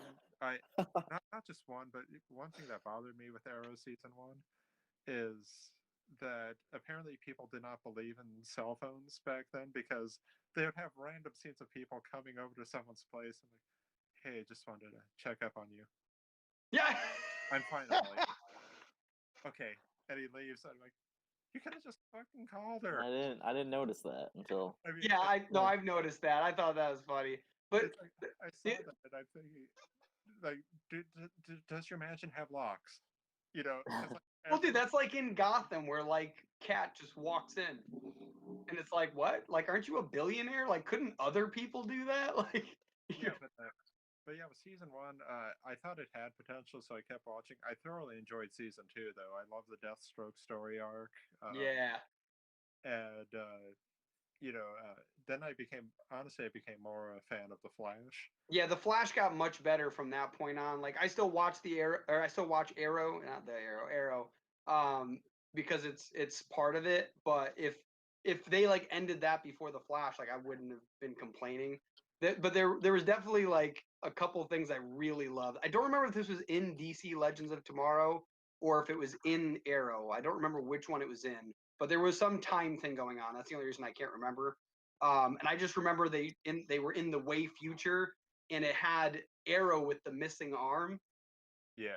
Did you see that one? I did. I did actually catch that part. Like, that was fucking awesome, because the only time I remember that happening is in The Dark Knight, when they like were disbanding all superheroes, and I don't remember. I think it was the government that actually like fucking cut off Arrow's arm so that he could no longer wield an arrow. But in the cartoon rendition of The Dark Knight, like when Batman fights Superman, there's that scene where Superman, or he's trying to fight Superman with the suit, and I think Batman threw something of kryptonite. Basically, Superman was like lasered it or blasted it away, and he's like, "You're not gonna get me with those tricks." And so out of nowhere, like you see Arrow like running across rooftops, or Green Arrow and that running across the rooftops and getting shot at, and then you see him hanging off the edge of a building, and with like his teeth and his good arm, he shoots an arrow at Superman, and he just like turns and catches it. And he's like, "Yeah, you thought you had me," and it had like a kryptonite dust bomb on the end of it. It blew up in his face. And that's when Batman stands up and he's holding up Superman after punching him in the face. And he's like, I just want you to remember that today is the day that I beat you. So like all of that scene flashed to my head when I saw Arrow with a missing arm. I'm like, oh, like it's so epic. Yeah, that I like that they tied in all these universes because it's a really tricky thing to do. Well, like having super. So have you seen Supergirl? I watched the pilot episode, I'll say, but But like, so you know that it's. Do you know that it's in a different universe? at first I didn't, to be honest. Yeah, so like, but it's cool because it makes sense because there's things that happen in Star City and uh what's the other city? Central City. Central City, thank you. So there's stuff that happens in those cities that if Supergirl or Superman existed, it should have been resolved that way, right? Like it wouldn't make any sense. They wouldn't call them. And so it's so perfect to know that they're in a totally different universe, making that call much more difficult. And so it was like that's such a cool way to do it so that we can enjoy them both. They can also have crossovers, but not have it not make sense.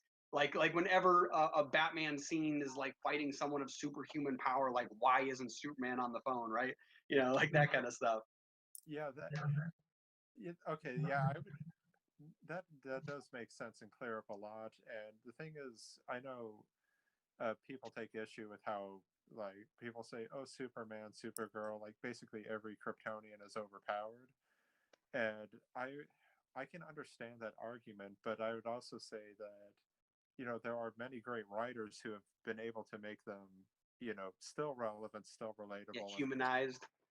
yeah, humanized, but also like showing them with vulnerabilities and things like that, other than kryptonite.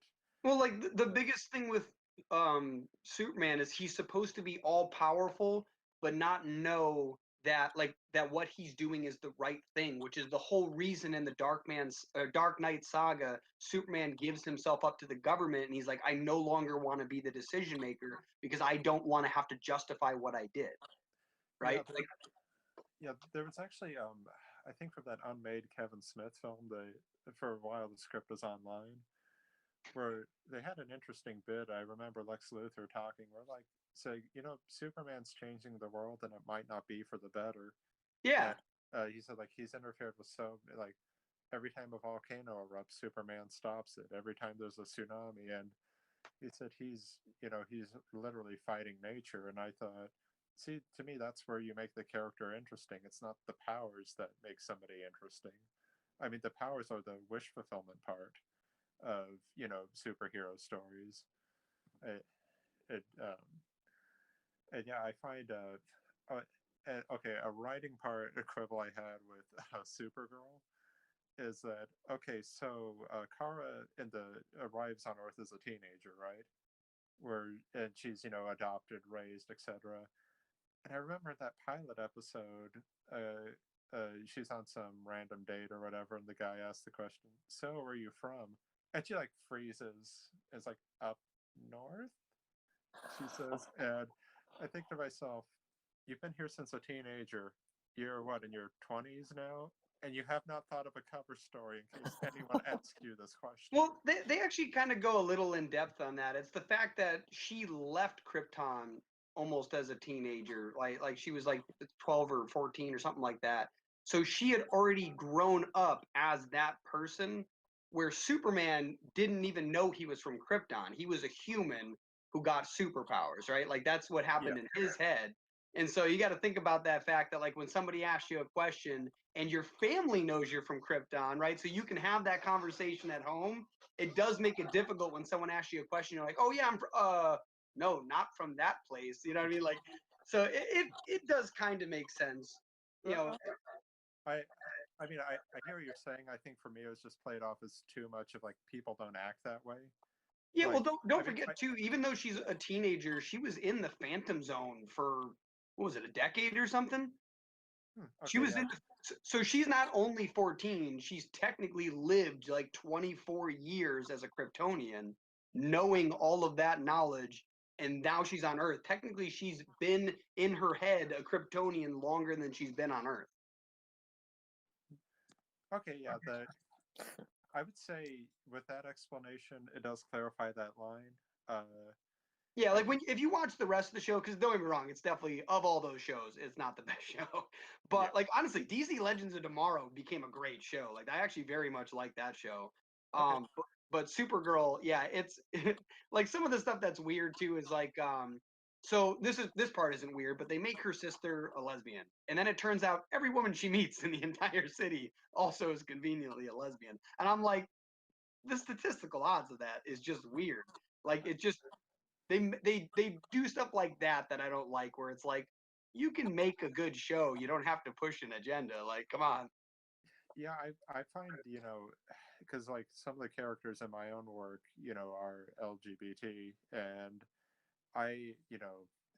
like in the art community, there's a lot of people with a lot of identities, and I think, yeah, it should definitely be represented. Yeah, But which they did, but like there was I don't remember what it was. It must have been like 2 or 3 episodes in a row where like every single person she met just happened. Like, and I'm just like, is there some magnet in the air? Like you're pulling these people towards you? Because like they're, you know what I mean? Like yeah, it it makes sense to have it so that it happens every once in a while, like it does in real life. You know? yeah, it's like I think the problem, I think where I have a problem though is like when creators like feel like they go through a checklist. So it's like we won't offend this That's what group I because mean. of That's the why it felt pushed. Like my cousin said he watched what was it? Black Lightning? Is that yeah, Black Lightning. yeah. And he told me like the entire show, like that's the entire agenda, like is to push like I think the bad guy is literally a black guy that's albino. So like it's Yeah. like fights evil and it's like Jesus, like we get it. Like Yeah, my bad. Like so yeah, like there's a huge where Luke Cage, there's tons of times where there's stuff like that happens and it fits perfectly. Like I very much love Luke Cage. Like What that season are was they probably on one of now? my favorite shows. well, yeah, And I mean, yeah, definitely. I thought Luke Cage was fantastic. And in my opinion, Blade is what kicked off the trend of comic book movies. You know, dude, I always forget that. Like I'm so excited for the Blade that's coming, like because they're making Blade again. I'm like, yeah, that's fucking awesome. Yeah, the guy that plays Cottonmouth, he's gonna be played. Really? Mm-hmm. yeah, How did I not realize that? I even saw him. That's awesome. That's fucking cool. Yeah. Although wait, that's weird though. That means that Blade can't be in that comic book universe. Wait, how far are you in? And like. So no, so real quick, Daredevil. One second. No, that's the thing is that Daredevil is in the Marvel universe, and so all of those shows are in the Marvel universe. yeah, So to have Cottonmouth become Blade, unless it literally is Cottonmouth becoming Blade, you know what I mean? yeah. Yeah, that I was excited because the guy's a talented actor, but then Yeah, I was I troubled just, by. but yeah, that's a weird. Because remember in the very like first or second episode of Daredevil, they show the attack on New York City with the alien breaking through on like a newspaper article, and Yeah, then when what's his face the Punisher's first introduced, they reference Agents of Shield. yeah. I think they reference the New York attack, throughout the series. Yeah, but I mean, but like they show a photo of Yeah, that alien breaking through a building on a newspaper. So Yeah. it's like the yeah, actual attack, not like, like it could have been any attack. They just, ooh, like the Marvel unit. No, it's there's a picture. Yeah. And they yeah, talk and then they reference obviously the verbal references throughout the whole show. But then what was it? I think it was something along the lines of when because I haven't seen the Punisher show yet. I'm so far behind on all these. Life caught up, but I watched when the Punisher was in Daredevil, yeah, and they mention how they go to the hospital and they mention how a man was shot up. He should have been dead, and a bunch of people in black suits showed up, and they were clearly referencing Agents of Shield when they mentioned it. Because like I don't remember how else they talked about it, but they were looking over uh, forgot the Punisher's real name, but they were looking.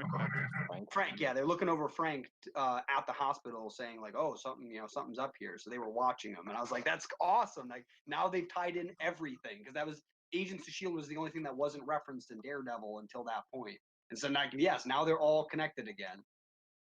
Yeah, I find that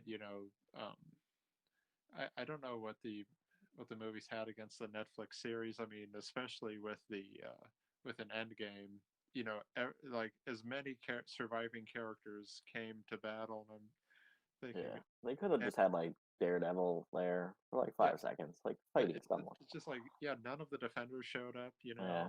and I'm thinking, well, maybe Doctor Strange just forgot their part on the All Assembled. Like, Yeah. okay, any moment now, guys. Any, um, but yeah, I think Daredevil. I love Daredevil season 1. Season 2 was hit or miss for me. Yeah, I think that's the last one I saw. I think I still have to watch. 3's season amazing. I think I've. Yeah. That's the one. Yeah, don't spoil 3 though, because 3 is the one I gotta watch still. I watched 1 and 2. I watched Luke Cage season 1. Oh, wait, 2 is more season steady. 1?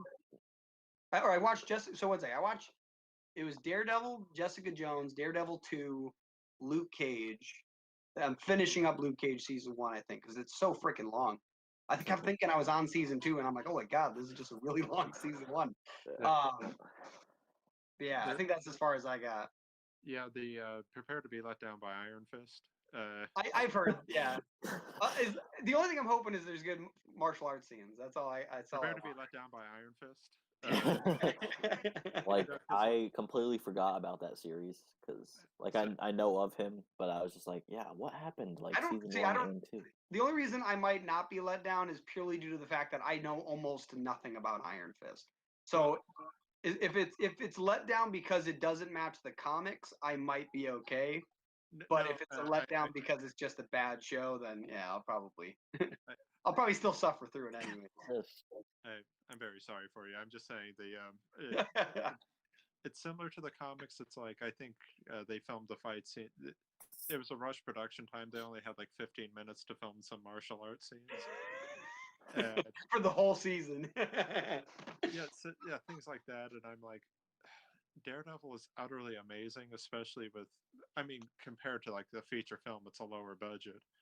But dude, it kicked the features film's ass though. Like a single episode of that, and I was like, why did they make that movie?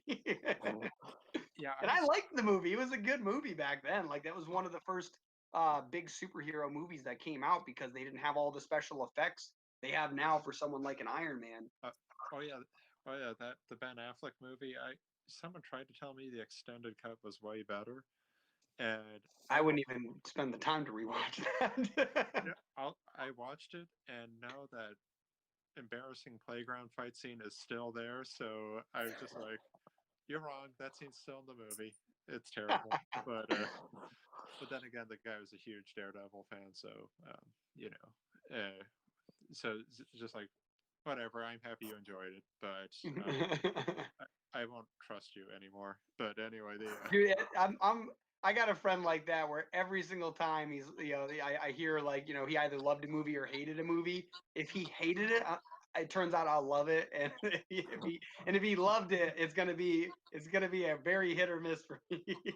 Oh yeah, it's like I have friends like that too. They're like, Eric, you've got to see it. I'm like, why? Because like reasons me. What in my history makes you think that I would possibly enjoy this? But whatever. I keep my mind open. Sometimes I'm proven wrong, but other times I just watch whatever Rotten Tomatoes tells me not to watch now because it seems like do you ever see the Hercules with The Rock? Yeah, I did. I fucking loved that movie. I thought that was a great movie because it was like Troy, where they made Hercules real. Like everything in it made it so that the story of Hercules could have been true, right? Yeah. And the funny thing is that if you look at the Rotten Tomato reviews of Troy, they say that exact reason for giving it such a high rating. And then when they talk about Hercules, they say that for the exact reason of their low rating. Yeah, I think Yeah, that's a weird contradiction. I'm guessing it's probably, I guess, even the times we live in and when it was made, people want to see heroes, superheroes, and things like that. And then But being told, it was so well done. Like I love the I fact that agree like with you. the Hydra was like a bunch of people wearing like reptile masks, and like so you cut off one of their heads and three more appear. Like that's such a clever way to do that. Like Yeah, like I got so many ideas from that movie that I hope to like implement in comics later by making like these stories that are they're surreal, where it's like this demon and it's like no, it just happened to be like this. Like Hercules had a band of people he worked with, but it was just Hercules. Like that's such a clever way to do it. yeah, that and The Rock's epic bellowing of like, I am Hercules. Normally, moments like that in movies can either go so right or so wrong, and this one felt so fucking epic. And Well, then, like that scene where he lit, like the one scene they make him superhuman, but it's still semi believable when he's lifting the pylon. Remember? yeah, Because he's just tilting it, right? It made me think of. Did you ever see Mystery Men? yes, yeah, First off, love that movie, but me too. when he talks about how he was super strong and lifted up a bus, and he's like, "Well, I kind of just like pushed it. There was already momentum, right?" And maybe like laugh because that's kind of what I was thinking about. Like they made it so that it was surreal, but in the right circumstance, it could have happened. He had that mom strength for a second, and he was defending his friends. He needed to do this, and it was so awesome because like you see this man with like that he's been given this story, and now he needs to be that man for just a second. And I was like, oh, so fucking awesome. Well, yeah, and I mean, yeah, with good writing, it does that. It's like my favorite kind of writing, that happened to me with the Hercules movie, is also when things connect with you after the fact. It means the work resonated. You're still thinking about it, and it, and it's like with the Hercules movie. I enjoyed it. I mean, I don't want to say as popcorn fare, but I mean it's an enjoyable, good movie. Then later, I'm thinking about it, just going throughout my day, and I'm like, oh, that worked with that. That worked with it. Things like that. Exactly. Like I enjoyed it. It was like kind of like a Fast and Furious movie where you're like, oh, it's awesome stuff happening. But then later, yeah, all the thinking you do about it later, where you're like, damn, that was so well thought out to make sure it worked out in this way that made everything like believable, workable, enjoyable. Like it was a very, very well thought out movie. And I think like honestly, I think that's the issue with critics now is they're like, I didn't love it the moment I watched it, so it was a terrible movie. And it's like you should have enjoyed it. It was a good movie, but like the depth that you think about it later is so profound. Like it was definitely well done. Yeah, it's like have you guys seen the new Joker movie? Yes. Yes. And Okay, I rented it on like YouTube or something just to watch it at work. yeah, I thought it was, I thought it was an amazing movie, and I hate when critics say something like, "Oh, it's just like a pastiche of other, movies." I'm like, "Oh, yeah, so is every movie." It's like Taxi Driver done in a comic form. I'm like, Yeah, I saw a video on YouTube about that. Like they were comparing Taxi Driver to that movie. I'm like, it's still a good movie either way. Yeah. That's and the thing is like if you have to break apart a movie to make it bad, you know what I mean? Like that's how you like it's the opposite. Like if you have to break apart a movie to make it bad, that means it was a good movie. Like you had to find something wrong with it, yeah, right?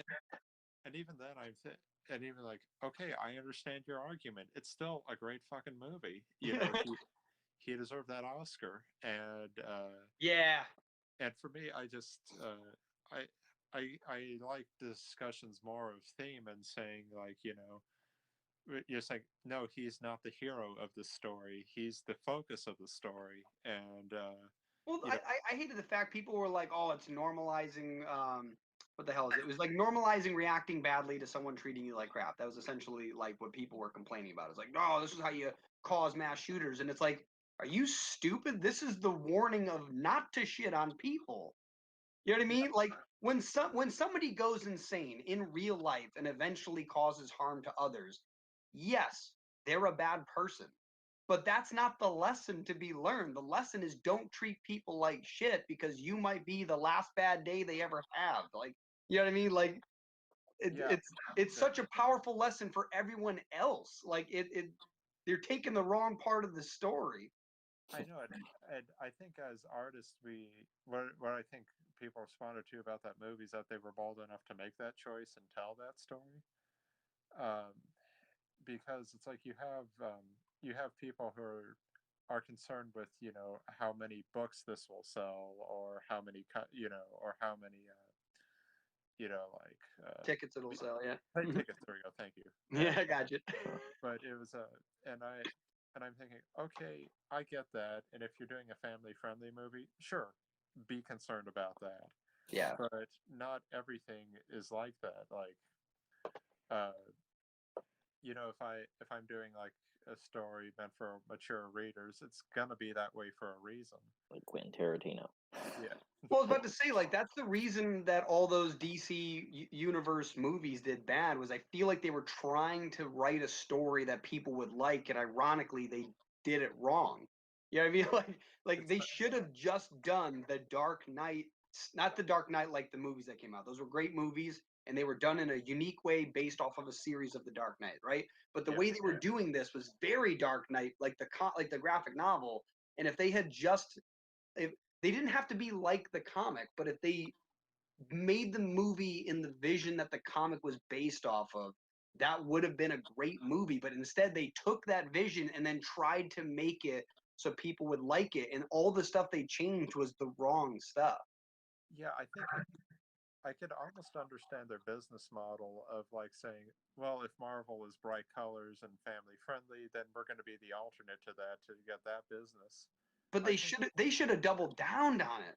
That was that the thing, is coincidentally they didn't go dark enough, and then like that's why I was saying like the whole Batman needs his boyfriend thing, like that's what it felt like. It felt like out of nowhere this person who was ready to murder somebody in cold blood because he thought that his existence could cause problems, right? Like Superman wasn't even bad at that point.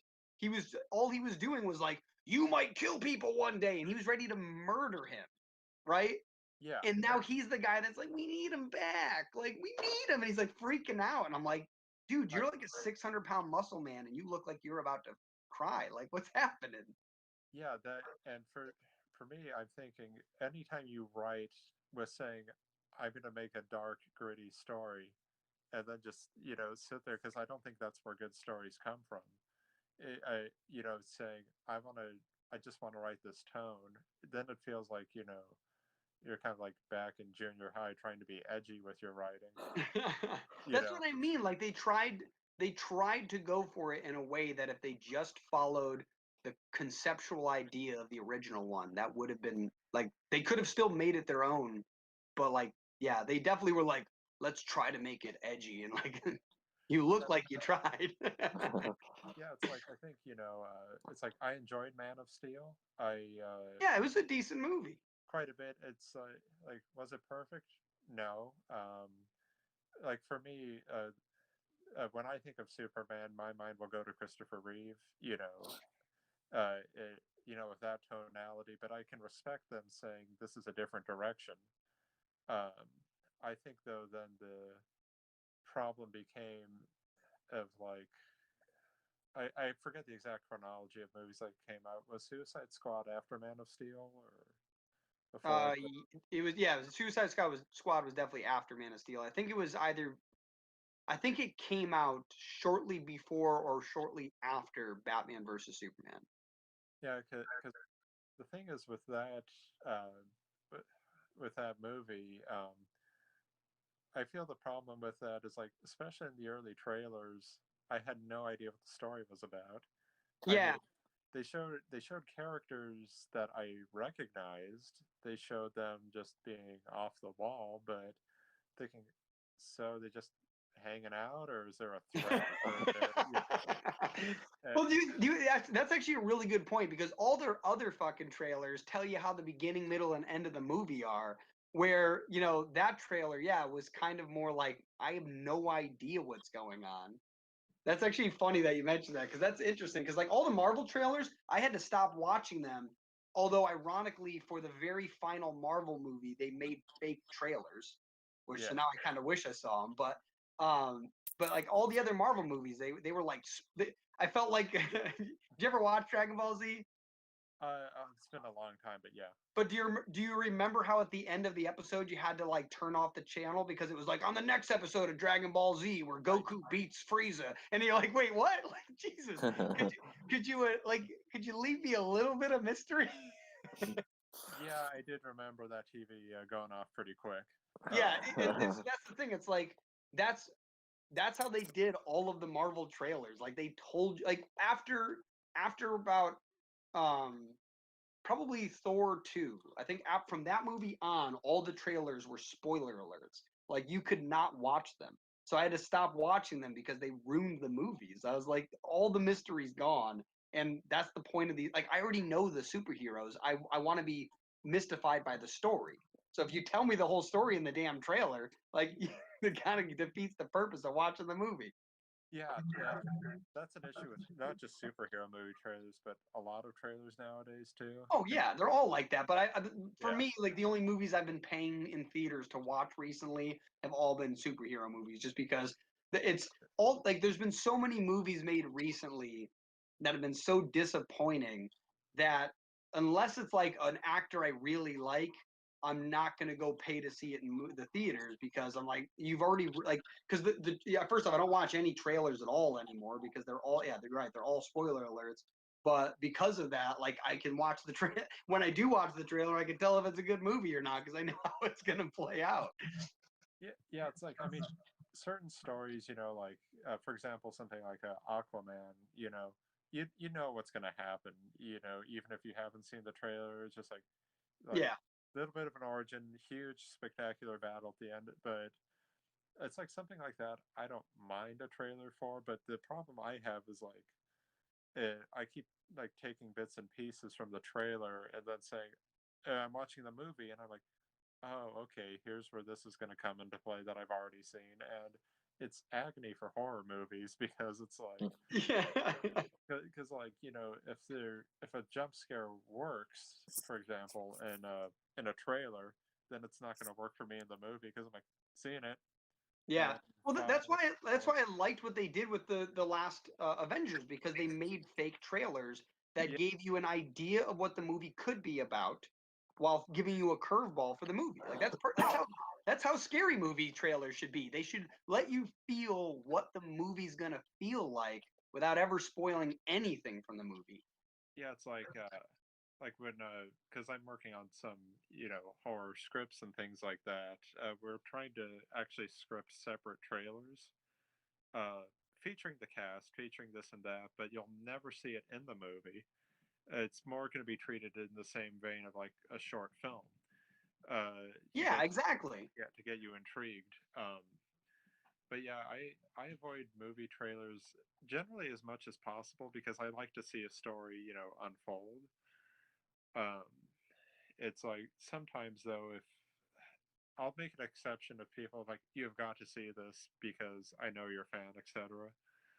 And then when you go to the theaters, you can't help but see a trailer, and I'll be like, well, I don't want to be the douchebag on this Well, phone. So I guess I'll the watch. interesting thing too, though, is that I feel like the trailers that are in movie theaters aren't always as bad as the ones they put on TV.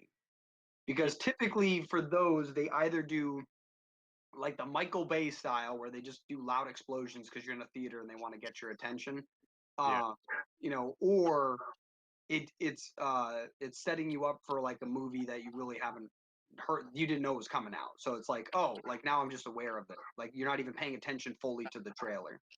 yeah. It's like there's a movie I've been meaning to see, the one with the actor who played Black Panther. It was like 21 Blocks or something like that. Yeah, Bridges or Bridges. There we go. Yeah. yeah. 21 Bridges or Bridges? No, 21 Bridges.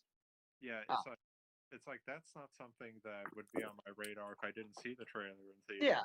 And so so yeah, I think that's a good point there. I find for me what's really interesting just thinking about horror is that it is the toughest medium to do in comics in my opinion because it's like really hard to actually have a jump scare.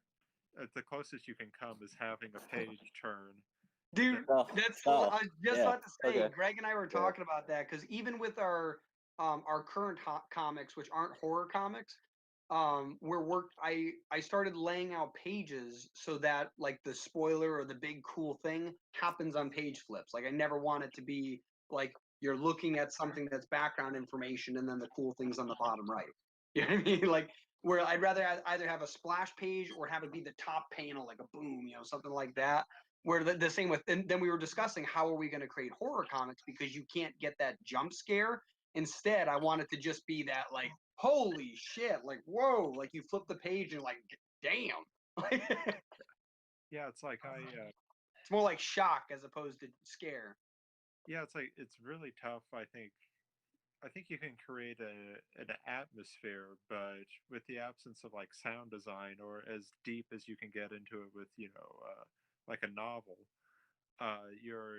it's a struggle. And I think that titles that pull it off, I respect them greatly for that because a lot of titles will have like a bunch of like body horror or blood or blood and guts, and if you're I would say, yeah, I do too sometimes because sometimes you have a bad day and need to punch somebody's face and graphically to prove a point in a comic book. But That'll show them. but it's like I think you can get a lot of horror just from in a comic book, a non-comic depiction of violence because like someone gets and you'll know as a martial artist you get punched in the face. It's way different than in a movie. Yeah. Like in a movie, take that reaction, and Yeah. you can go on about your day with any bruising, any swell, anything like that. But in real life, you just look, well, like you've been punched in the face. Yeah, I honestly there's only I can't even think of them off the top of my head, but there's only been a few movies where I've ever seen like somebody got punched and you're like, damn, like for like several more scenes, they're still like really fucked up because not enough time has passed for even like the basic swelling of something like that to go down. Like that stuff. I love when people really do pay attention to that because like I hate that. Like I watched what was it, Hobbs and Shaw, which is like the Yeah, brand. It's like the most ridiculous movie I've ever seen. Like there's one 15-second window where The Rock is running wearing shorts with like a kilt around it kind of thing because he's like on his like tribal island. He's got no shoes on. He's running. It shows someone else. It fades back to the same running scene. He now has a shirt on. It fades back. It comes back. He now has boots on. It fades back. He comes back. He's now got like a full shirt, pants, boots, and he's carrying something. And I'm like, what is like?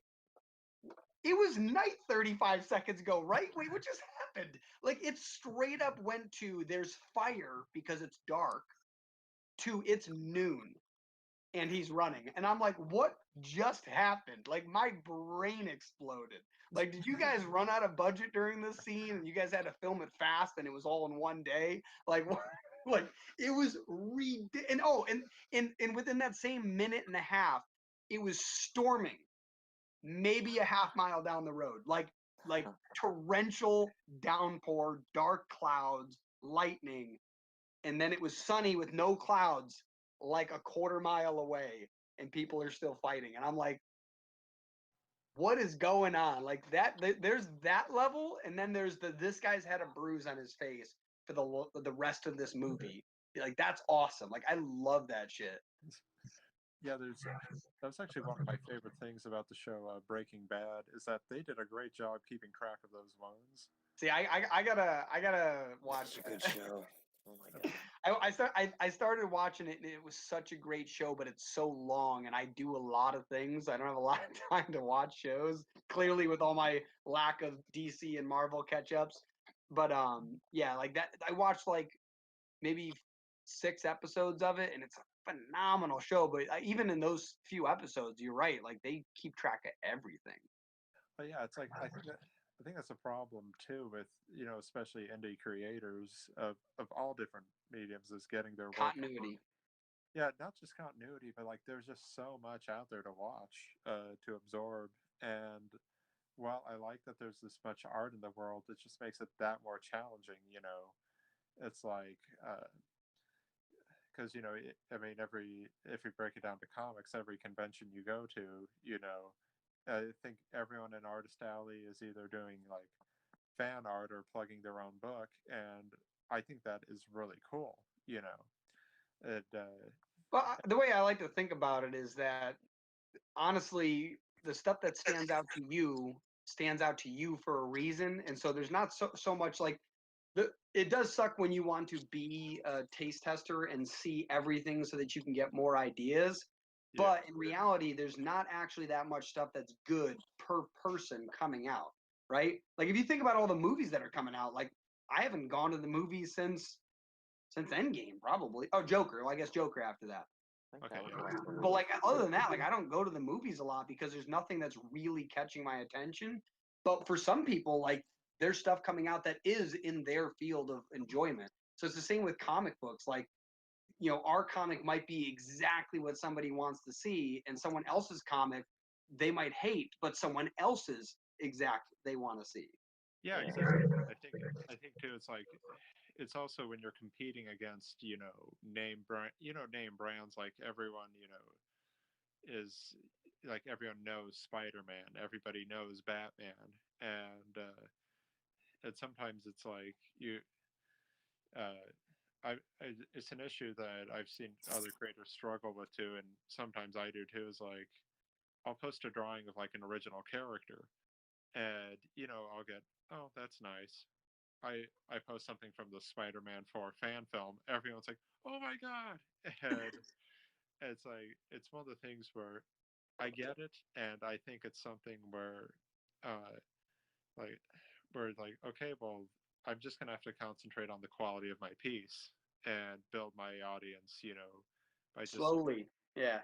yeah, Think about it. What aside from just Marvel as an example, I always see this post on like Instagram when people are like, "Oh, it's so hard." It's like the first year Coca-Cola came out, they only sold 25 bottles. Like I could come up with a drink and sell more than 25 bottles in a year. You know what I mean? yeah, Like that, and Coca-Cola is now the single most recognizable beverage brand in the entire world. So like that's yeah. when people think like, oh, like Spider-Man gets more views than me. It's like they used to not. Yeah, pretty much. It's like I think even with we brought him up earlier, Todd McFarlane was like rejected. I think over 350 times, some absurdly high number.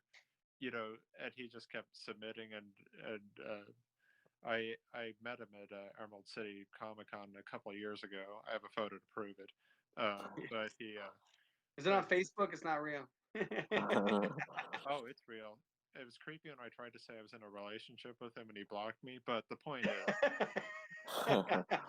no, but in all actuality, he gave this kind of he gave a talk where he was just saying, uh, he said, yeah, I kept at it, and I think he said they probably got tired of rejecting me, so they just gave me a job to shut me up, and there Persistence. was, yeah, there was my career, and like I see, obviously I follow you guys on Instagram and Facebook, the Sierra Nova universe, and I like what you do. I like your work.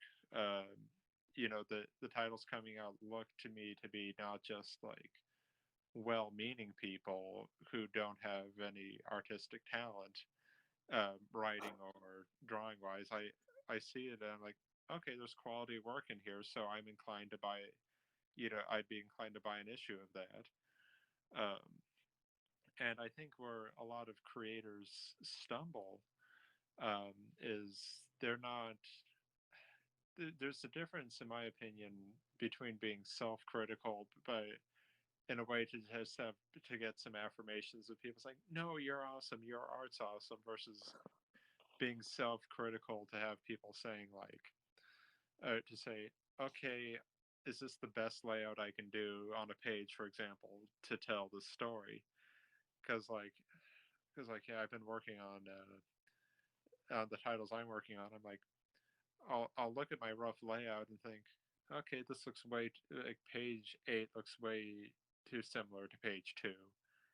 You know, let me try changing it up a bit just to give anybody who reads this book like an indication I put more thought into this. Even though most people wouldn't even notice that, but that's the funny thing is the stuff you do that nobody notices ensures the stuff that is noticed is done well as well. Like, and bring it back full circle to the orange gun tips. If I didn't do that, everyone would say, "Why are you guys using airsoft guns? I put in those few hours of effort." Okay, they're pointing guns at each other. Yeah, exactly. Yeah. But yeah, I think it's the details that you may not deliberately notice, but then you do notice if they're not there. Yeah. Yeah. Before we end this, I after was about to like say that 12 was actually Yeah. that was a good closer actually. I was gonna say. Boom, I'm out. Okay. Yeah. I'll just click. where can everybody like find you? Like Um, Instagram, whatever. Okay, it's I have for my comic work and most of me in general. You can find me on Erik on Paper. Same for my website, erikonpaper.com. I'm open for really, I'm open for commissions, things like that. I love drawing characters, for people, and yeah, I'm looking to have my new titles coming out within the year and get them up onto sites like Comixology, things like that. So if anybody wants to follow me there, I'm posting more art videos where I'm going to be breaking down like how-tos, things like that, and yeah. So that's it. Erik on Paper. Okay. Awesome. Well, definitely. Thanks for joining us. We'll cut the feed in a second, but we'll definitely see you off in a second. So thanks for joining us, everybody. Bye.